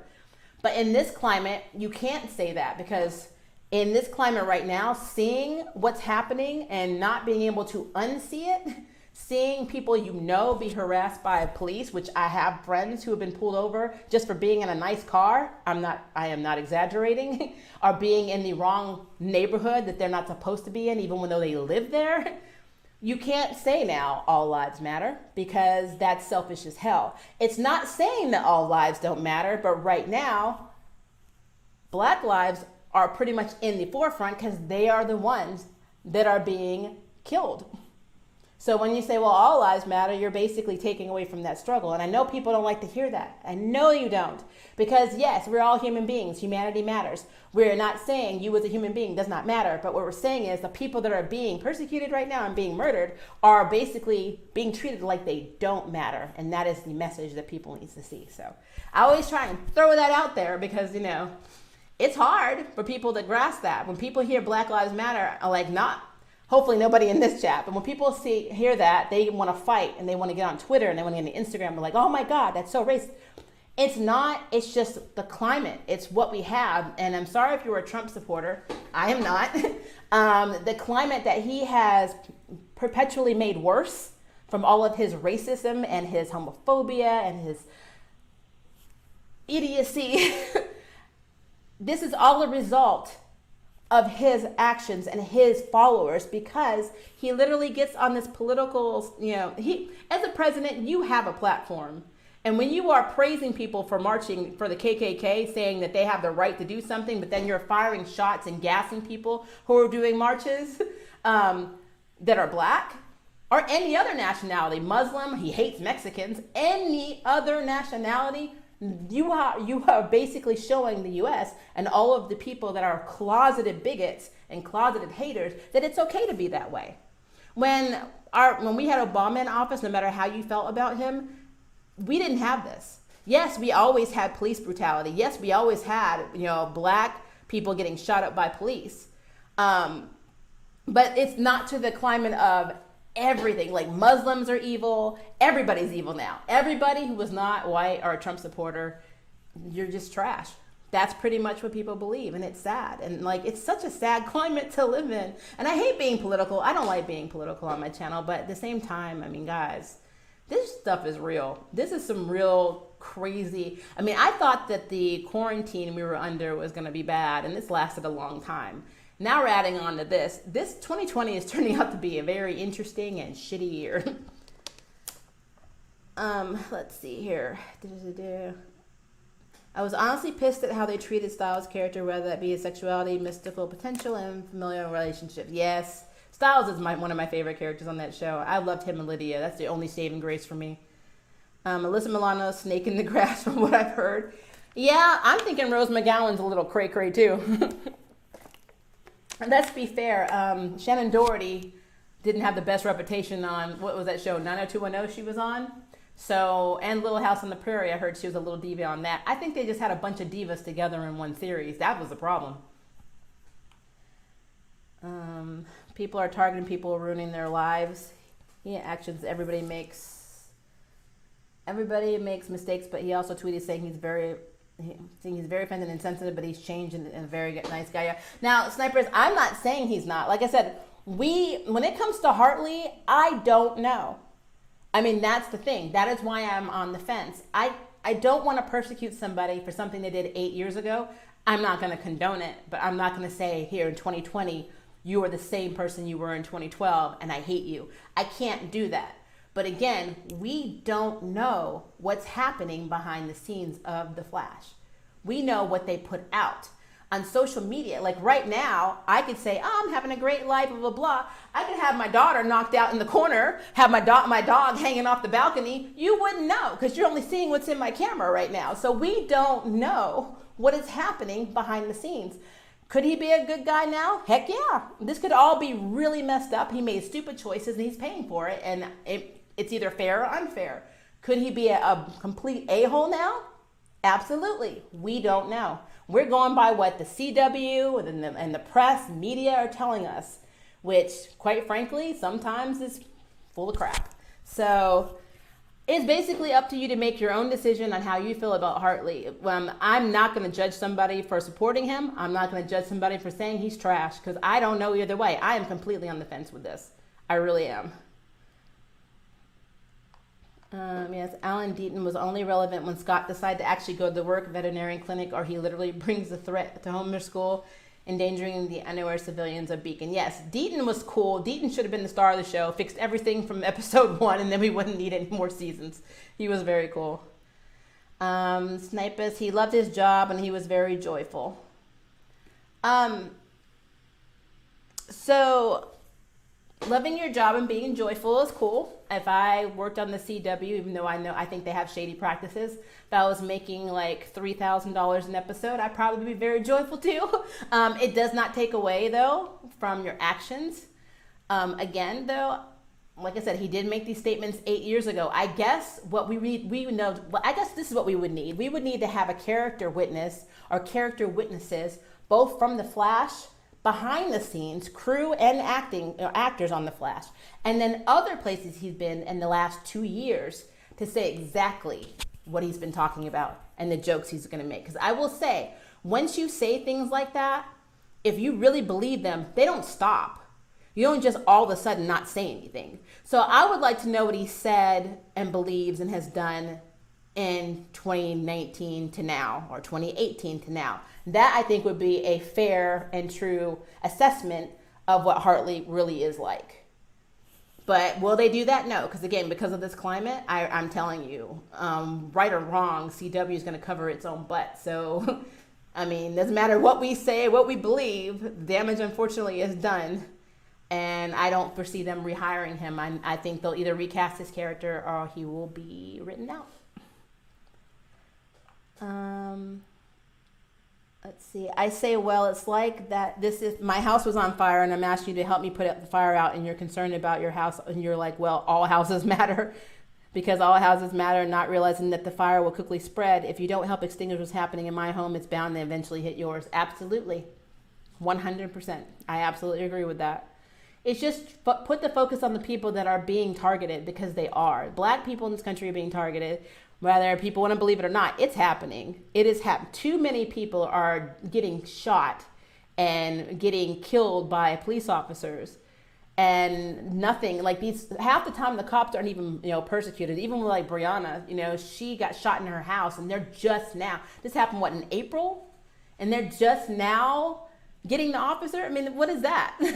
It's stuff like that. And I live in the South, so I'm telling you, if it had been reversed here, if it had been a white person that got shot in their home by a black officer, he would have already been on death row. And that is absolute truth here. So it is a problem, whether you want to see it or not, it is an issue. And even though I am half black, I have a sort of entitlement because I am light-skinned. People look at me and they think I'm Hispanic or Filipino, which honestly in this climate, looking Hispanic is no better. It's not. I actually get lots of racism, but it's like the wrong racism because I'm not, I'm not Hispanic, but my name's Maria, it doesn't help.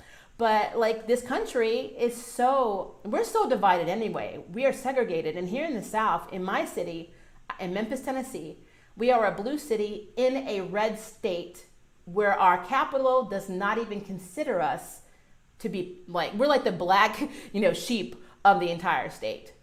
But within this pocket, we are 60, Cordelette Jam will probably have to back me up in this because she lives here too. I think we're 67.8% black. but we have the highest generational poverty level in the country.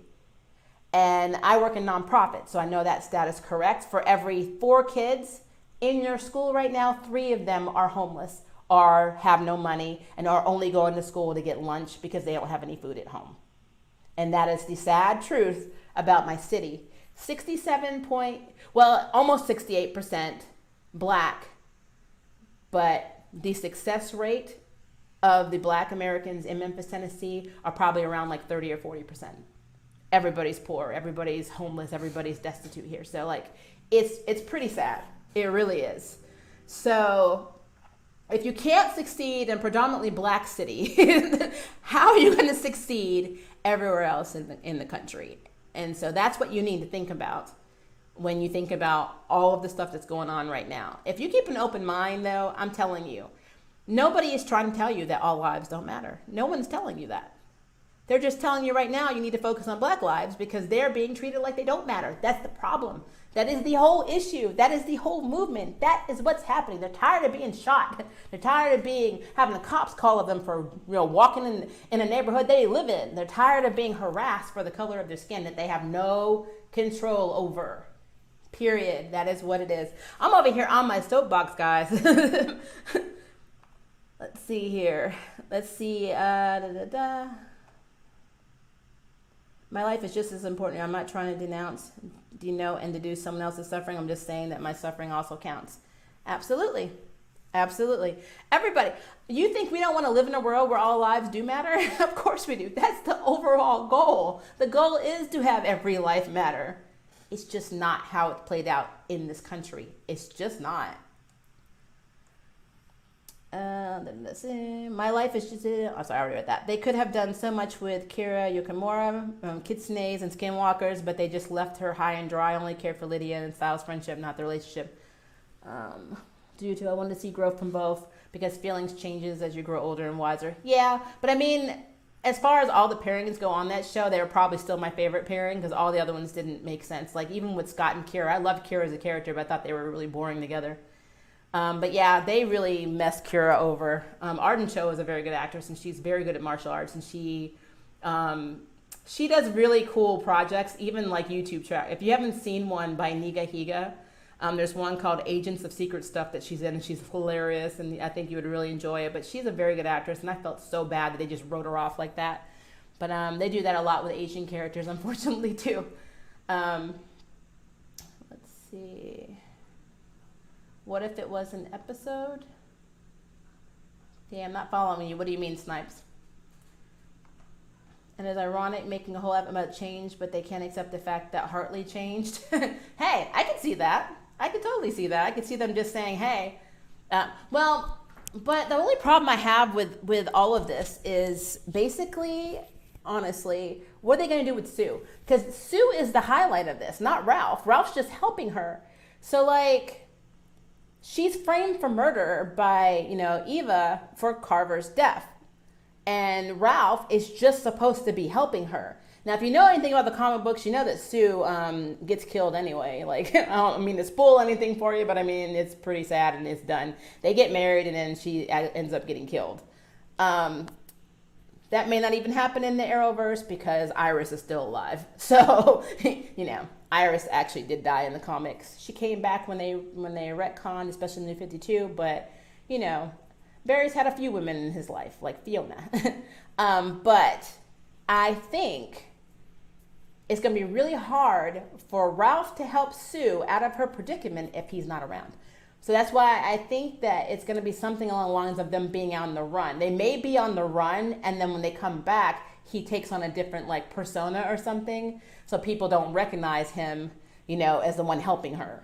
And he's like, I got to keep this face for a while because, and then maybe something will happen and he can never go back to his original form or something lame like that. More than likely, that's what it is. Let's see here. It's always tough to make a call. We've been getting emails from conservatives saying they're sorry for voting for Trump and all the police brutality people I would have thought wouldn't change. Yeah, exactly. Change can happen. I have to believe that human beings have potential to change because there's no point to us being on this planet if there's no change. You have to. Your life is... life is going to make you change anyway, one way or the other. Something will happen that will make you change. I mean, I never thought in my life that I would have to get remarried. My previous spouse got brain cancer and passed away. So I never thought at that point that I would ever get remarried. And then here I am, brand new life, brand new spouse, and I'm happy again. So it's like, you don't know what's around the corner. And so you don't know how life will affect you and what events will come into your life that will make you you'll have to change. Everybody grows, everybody evolves. If you don't, then something's wrong with you. And I don't think that anybody on the planet is incapable of change, except for Trump, and that's only because he refuses to believe that there's something wrong with him. So, yeah. We're 64% black, thank you. I knew it was in the 60s, so, which is still over half of the city, which you would not think is true if you really break it down and you know what I'm talking about. How often do you see a white man homeless? No, well, I do see white homeless men downtown, unfortunately, because I live in a city that has generational poverty and has let me break this down. In my city, we have shelters that charge $5 for you to stay in, to sleep in, because they're overpopulated. For a homeless person who's living on the streets begging for change, some nights you don't have $5. When you see some of these signs and they say, anything helps, they're not always just panhandlers trying to con you. They actually are just trying to get money to go stay in that shelter in case it rains or it's cold or it's hot at night. That is the sad part about where we live. We have organizations that try to help, but you can't help everyone. There's not enough resources here. So I've seen lots of nationalities down here that are homeless. And it breaks my heart. It really does. Because you can't save everyone. I mean, we're living check to check in the society as it is. Half of us, because of the pandemic, we don't even have jobs. Like, I was lucky. I got to work from home. My spouse gets to work from home because we work for nonprofits. But there are a lot of people I know that are out of work and could not make rent. And the stimulus checks did nothing to help them. Yeah, they got to pay a few bills, but now what? They were completely let go from their job. So everyone has potential. My mother always told me, you are always 1 foot from the street. And I absolutely believe that. I don't care how much money you have. Anything can come your way and anything can happen. And you can end up being the person that you're judging. So that's why my heart goes out to homeless people. I try to help them when I can. And I don't think homelessness is a race or cultural or religious thing. I think it is an unfortunate side effect of this country. We are not set up to help people when they really need it. We are not set up to help people when they are sick. We are not set up to help people, even like now when we're hiding out from the pandemic. We are not set up for this in this country, and that is the saddest. We're only set up to make corporations richer and us poorer, and that's literally what it is. Let's see here. Okay. Well, the only officer to have been jailed in Minnesota is a Somalian one that killed that Australian white lady. Wow. I believe he's the first and last that's been sentenced in the state of Minnesota. I'm not 100% sure, though. I'm not either. My spouse is from St. Paul, Minnesota. I try to keep up with that stuff, but I don't know. I'll have to go back and see. I know that they have, I remember I had a news story saying they had arrested someone. I just don't know if it's actually in connection with Breonna or not. So I need to look at that. Right now, they're trying to call for a resignation of Bob Kroll, head of the police union in Minnesota, but supposedly has white nationalist Nazi ties and has been photographed wearing relics. Wow. Okay. Serden, if I said your name incorrectly, I am so sorry. It looks really pretty. Serden Serdaroglu? I'm ignorant. I apologize. Okay, please, could you explain to me why he was fired? Because I don't understand. Please answer. Okay, so basically, Hartley was fired because 8 years ago, he put a bunch of really racist and pro-sexual assault against women tweets that he probably thought were humorous, but actually were very offensive to a lot of people. And somebody, I guess, dug up those tweets and posted them, and the CW saw it, and then they let him go. So he was fired for being stupid 8 years ago, basically. And basically we're trying to figure out if right now that's something that should be happening because people can change, or if there's more to the story and we don't know about it. Like, were you doing stuff behind the scenes? You know, we don't know. But the official reason is it's the bad tweets that he wrote 8 years ago. Let's see here. And don't get me started on Fox's Marvel travesty. My favorite characters like Emmy Frost, Storm, Mystique, Psylocke, Celine, Jubilee, Darwin, all have been done so dirty that I can rant for years. Jubilee has been probably the most roasted character, especially Bryan Singer. Good old Bryan Singer. If I could pour champagne down his throat with his nose closed. I'm just joking. No, don't tell anybody I said that. I don't like him at all. He basically had 3 extras portray Jubilee, and none of them actually were Jubilee. And then I'm not even going to talk about the Jubilee. Like, the actress for Jubilee is awesome, but I'm not going to talk about what happened in that movie, his last X-Men movie, because I don't want to. I don't like Bryan Singer. I know that he's never read a comic book in his life. He's the one director that has probably the honor, if you want to call it that, to not only destroy a Marvel property, but also a DC property, because his Superman Returns movie was also crap. So Brandon Routh was awesome. Loved it. I like Kevin Spacey, no matter how you feel about him now. He was a really good Lex Luthor, but the story sucked. His directing style sucked. He just sucked. So Bryan Singer should never be allowed to direct a comic book movie, and as far as I'm concerned, any movie outside of a few of the movies he did in the very beginning of his career that had nothing to do with books ever in his life. If it's based on a book, a comic book, or something else, do not give it to Bryan Singer at all. My opinion. Let's see. Let's see here. Okay, Sturden, I did answer your question, so let me know if you didn't hear it. Defund the police so that we could put that large sum of money into our communities, things like education, parks, gardens, healthcare, therapists, social workers. I agree. Doesn't it feel like we're living in a comic book too? Like, this is something that would happen in Daredevil storyline. But like, everyone's like, defund the police, you know, and it's so bad. But I read a meme that makes so much sense. People are like, I think the memes went something like this. Not exactly, don't quote me. It said something like, people are up in arms when people say they want to defund the police. But they don't realize that we've been defunding the education system for years. And I'm like, yep, absolutely true. Where was the protests and where were all the insane riots about defunding the education system at, especially when Betsy DeVos was made the Secretary of Education, the woman who has 6 yachts and whose children never have to pay for anything ever in their lives, is harping on middle class to pretty much poor people about not paying their hundreds of thousands of dollars back in student loans that are only that large because of the interest rates that her departments and her third-party processors dump on students and there's nothing you can really do about it. Where were the riots and where were no, this is horrible, we can't live like that then? We see where our priorities are. Let's see. Schitt's Creek, that show is awesome and hilarious, but one example of how you can lose everything in an instant. Yes, I love Schitt's Creek. That is an amazing show. Let's see. SD, what are you talking about? You said, how old was he? 8 years old. Who were you talking about? Okay.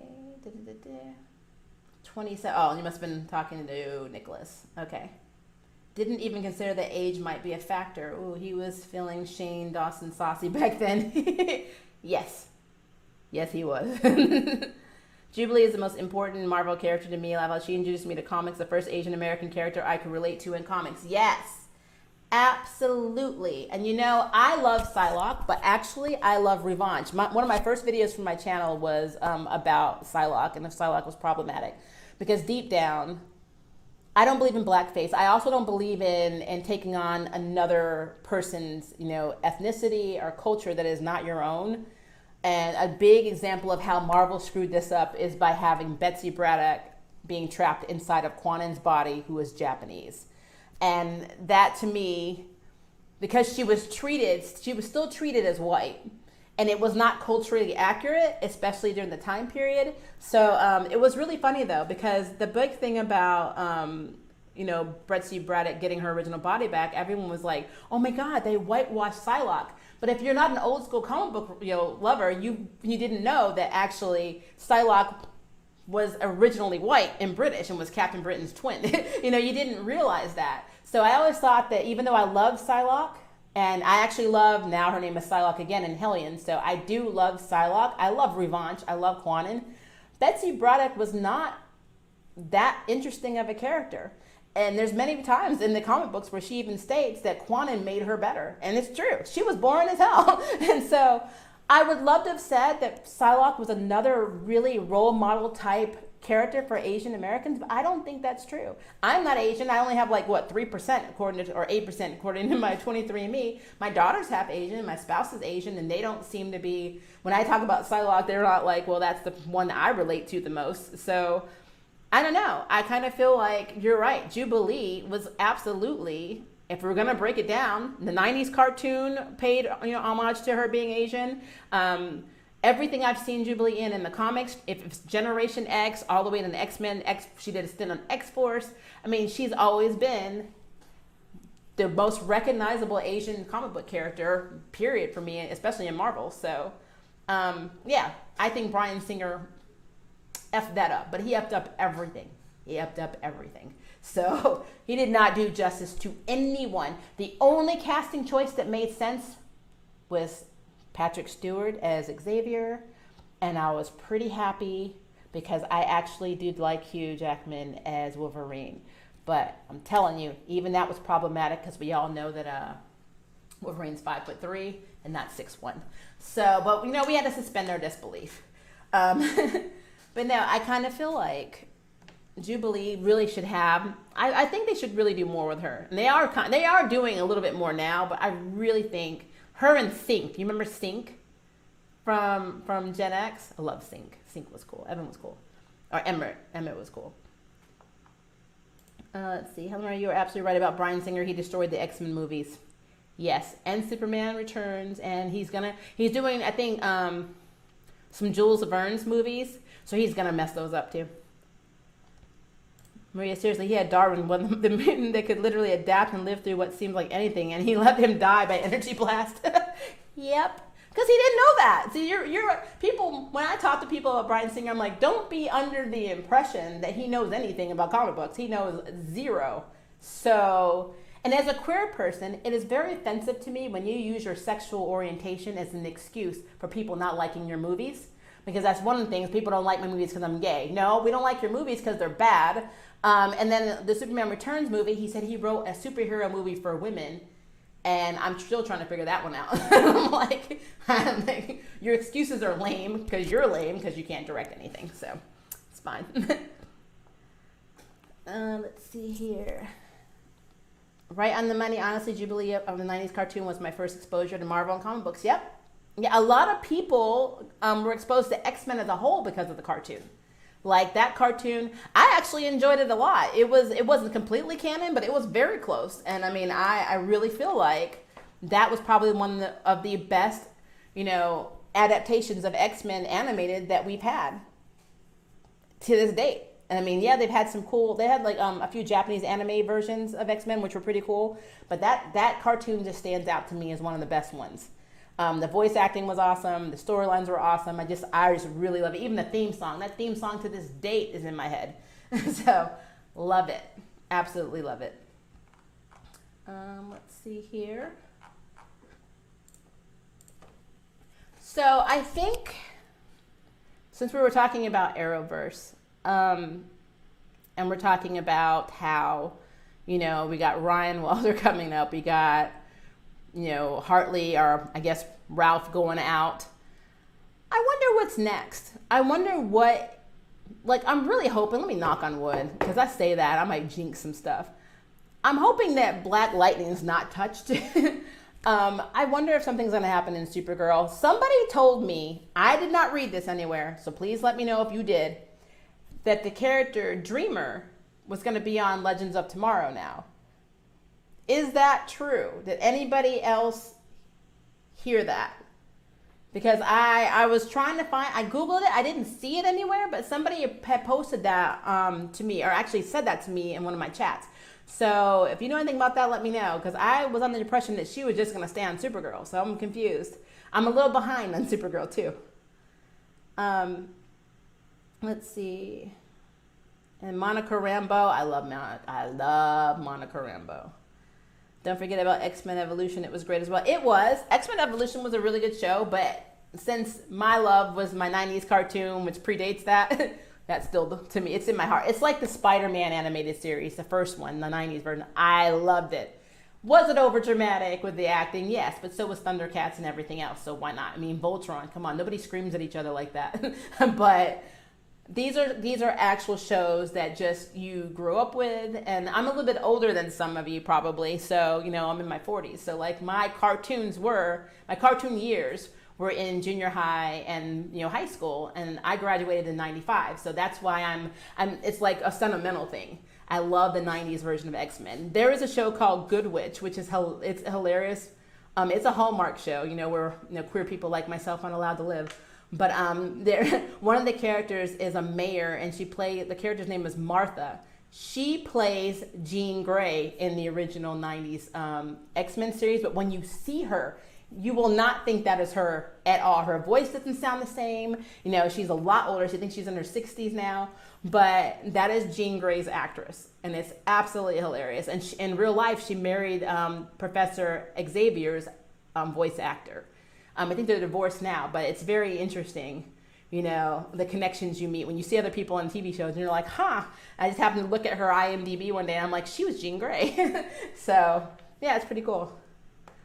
Let's see here. Right, I hope that this little pattern touches charm, but not for the actresses, but for the showrunners.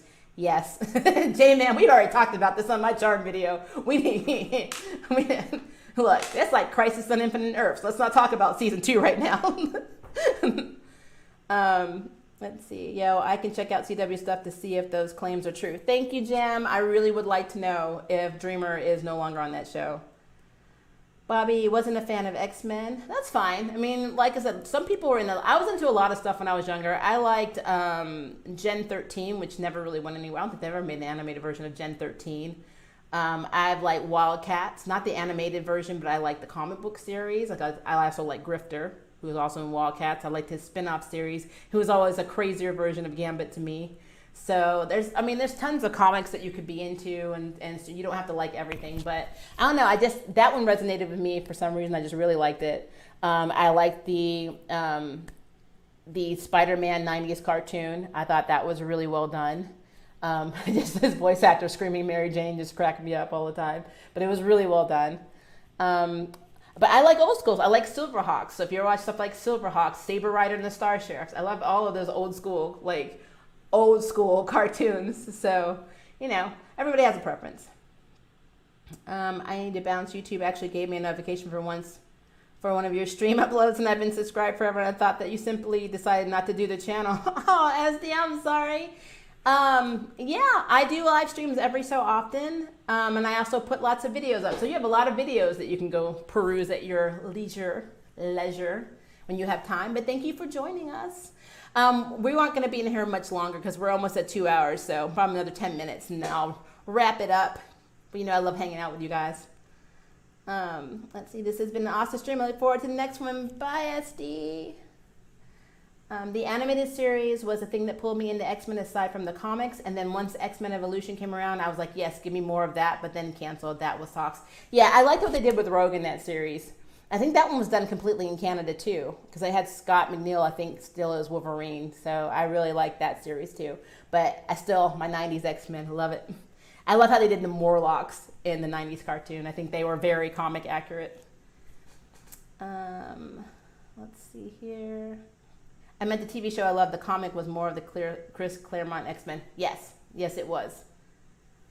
I couldn't type well on my phone, but going back to Psylocke, she was super problematic for me. I thought for a couple of years that she was an actual Asian character. A lot of people did, because Marvel did not do a good job of recapping, like they do everybody else, that, oh, by the way, this is really, Betsy Braddock, Captain Britain's twin, who is actually not, Asian. So they just decided to just let that go because she was a very popular character. Although I think Blurred Without Fear says it best. She liked to have her boobs out a lot, and she liked to walk around in her underwear, like her leotard. And a lot of people loved her. And she had the Chun-Li hips, So they definitely loved that about her. So she was a pinup Marvel character for certain. She was very hot, but Quanin and Betsy are completely different people. And I love, if you read issue 1 at Hellions, the recent re-release for Hellions issue 1. Man, Psylocke is badass now. And I love that Revanche took Psylocke's name out of spite. Like, you had my body all this time, I'm gonna take your name. And she's a better Psylocke. So, I mean, I think now Betsy Braddock is Captain Britain, so, in the comics now. But yeah, Psylocke was very problematic. About the 5th season, introduced Emma Frost and Psylocke Quanin. Yeah, they should have introduced her, but then again, I would have been worried how they would have brought Quanin and Psylocke in. They might have done it justice. You never know. Yes, Saber Rider was great. Yes, it was. I love Saber Rider. Let's see. It wasn't until I actually got in depth with the X-Men that I found out, much to my disappointment, that Psylocke was not Japanese. Yeah, I'm sorry. I don't know why they did that. I mean, they've always been so good about having issues with a little bit of backstory, even a blurb. Betsy in, Quanin's body, the mutant named Psylocke. It would have been really simple. I guess maybe the writers got tired of doing it over and over again. But I guess my answer to that would have been, well, then you just should have separated them, But if you remember, Quanin's original body contracted the legacy virus. So she didn't have a body anymore. So Quanin was dead. She died in Betsy's body. So Betsy's original body, Quanin was in, and she died in Betsy's body. So for the longest time, the reason Betsy couldn't go back to her body is because there was nothing to go back to. And then she was able to recreate her body. I don't think it was in the Marauder. I have to go back and see which issue it was. I have it somewhere on my hard drive. But she was able to recreate her body, essentially becoming her previous white British self. And then that left Quanin, who was enrobed, and pretty much had a robe on her at times, running around as her assassin self. So, but if we're gonna be honest, my favorite character is always gonna be Quanin. And now that she's Psylocke, I can say now, finally, my favorite character is Psylocke. But I mean Quanin Psylocke, not Betsy Psylocke. What are you looking forward to in Phase 4? It really depends, because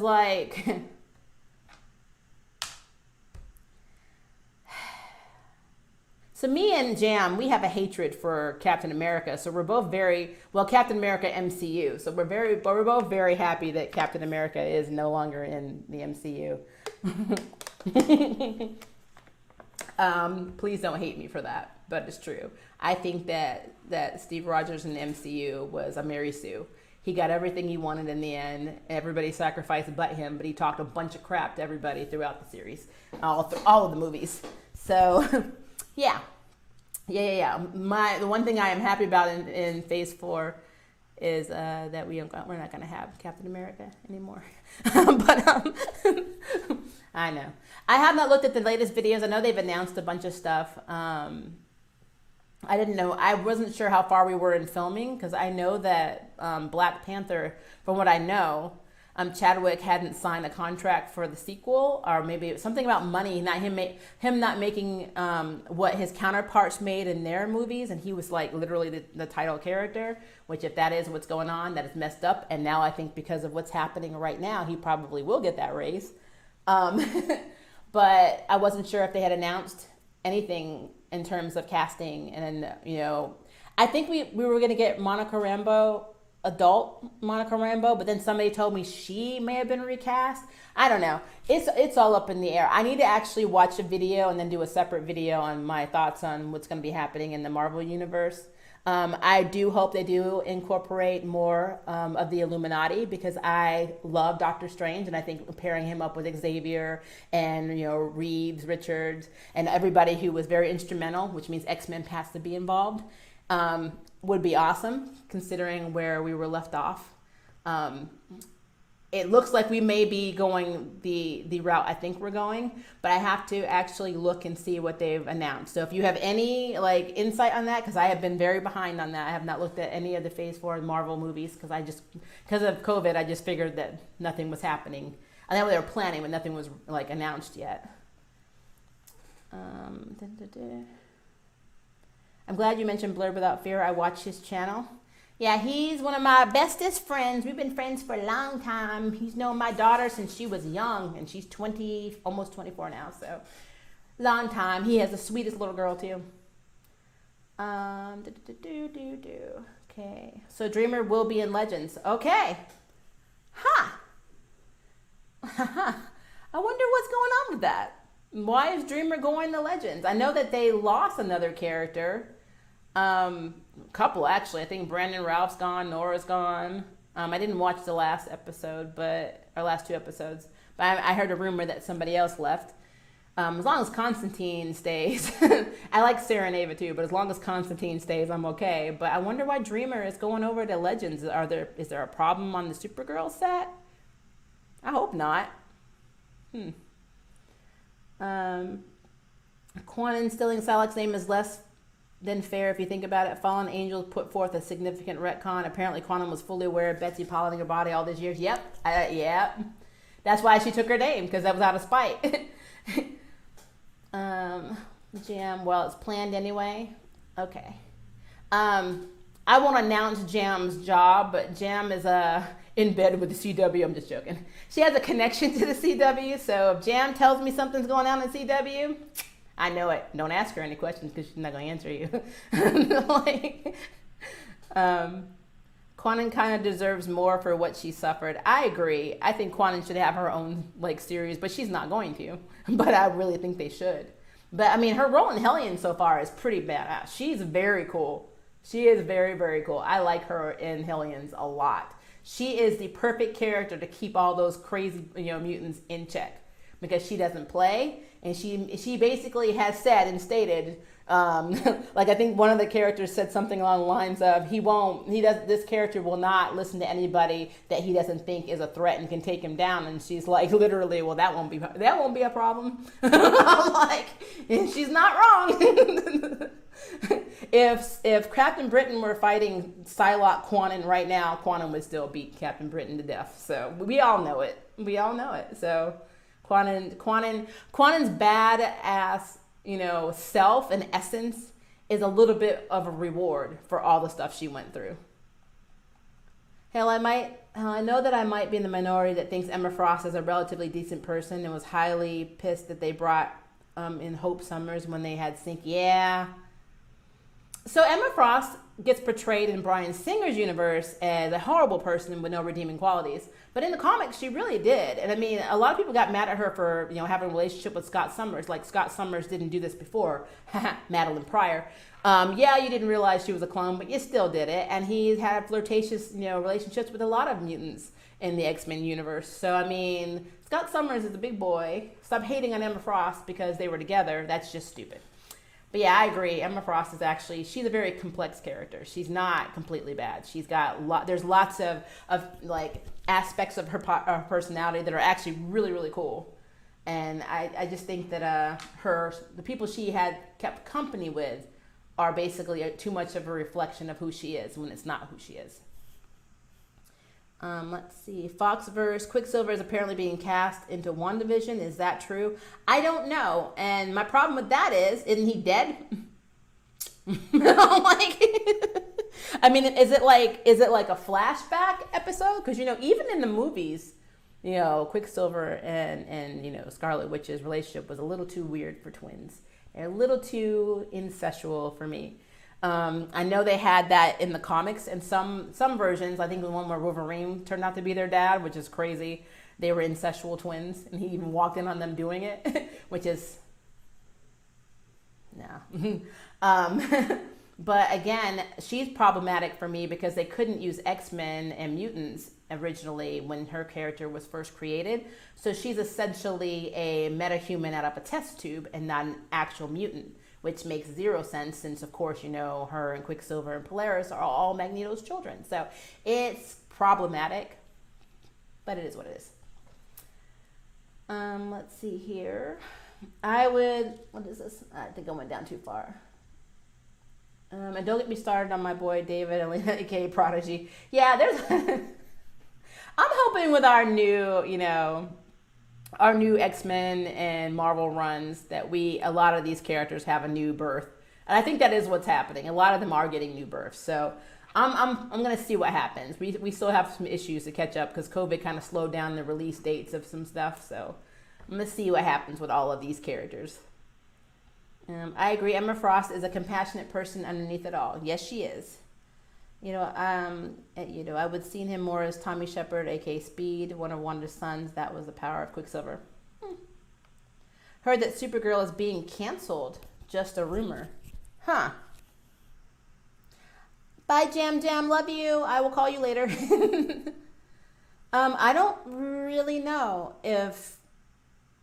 I'll have to look into that. I haven't heard anything about Supergirl being canceled. A lot of people don't like Supergirl, so sometimes they'll just say it needs to be canceled, so that may be what you're hearing. I don't know for sure, though. I'll have to look into that. Let's see. Quicksilver's a lot faster than any of the speedsters in Marvel. Yeah. I'll give you that. I watch Blurred Without Fear as well. I'm glad you do. I usually plug him a lot. It's in the friendship contract.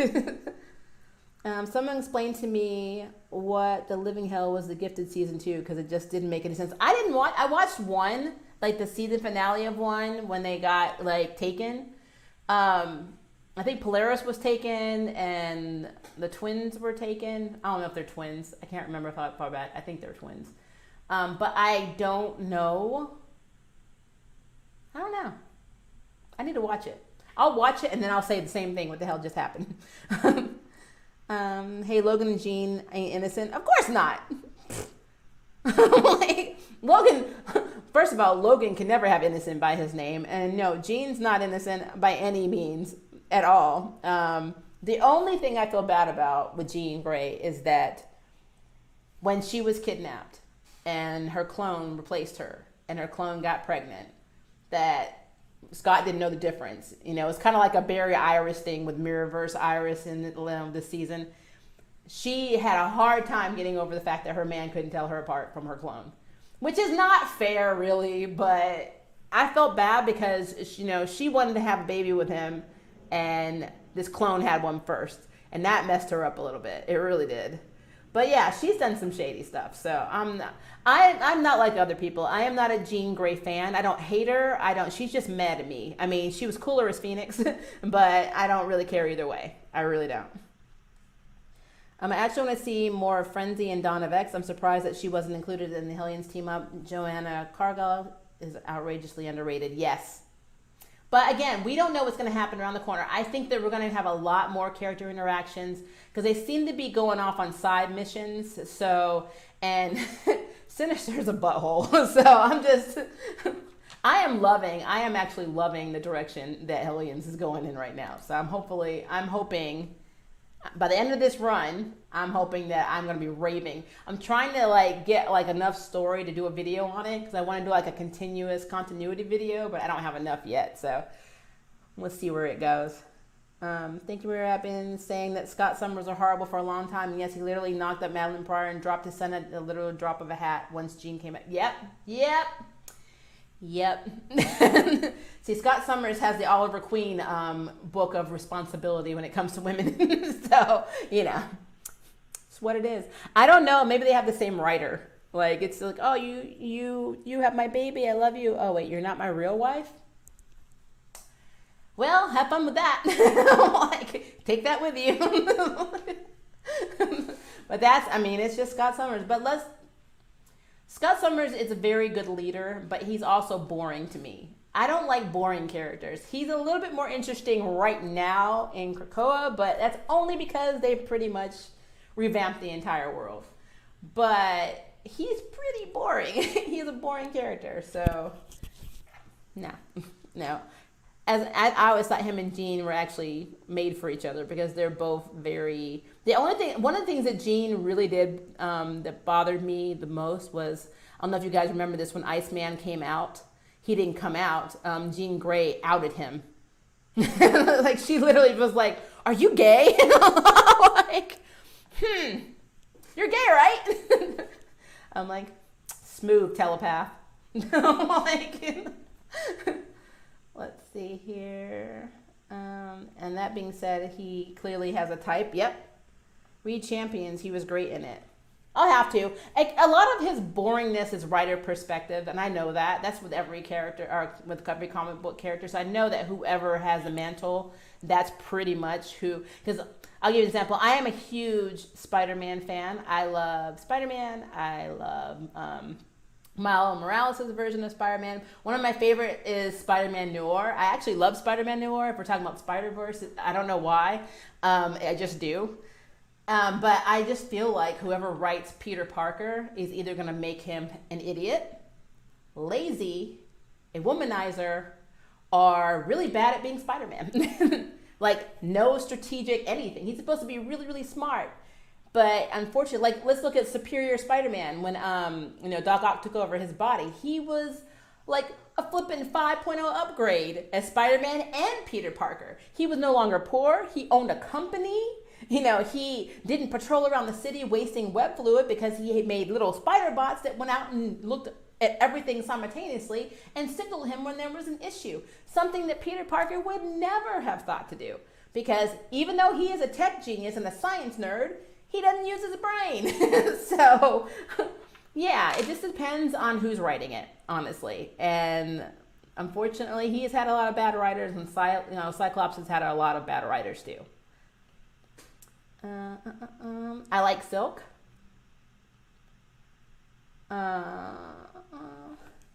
Young Scott bucks against everything he now stands for in parts of the ring. Yeah.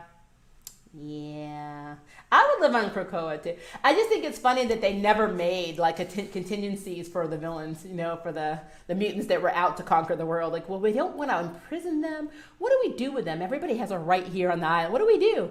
Make a Hellions team and put Psylocke on it and make her the babysitter. Like, flippin' love that. Love it.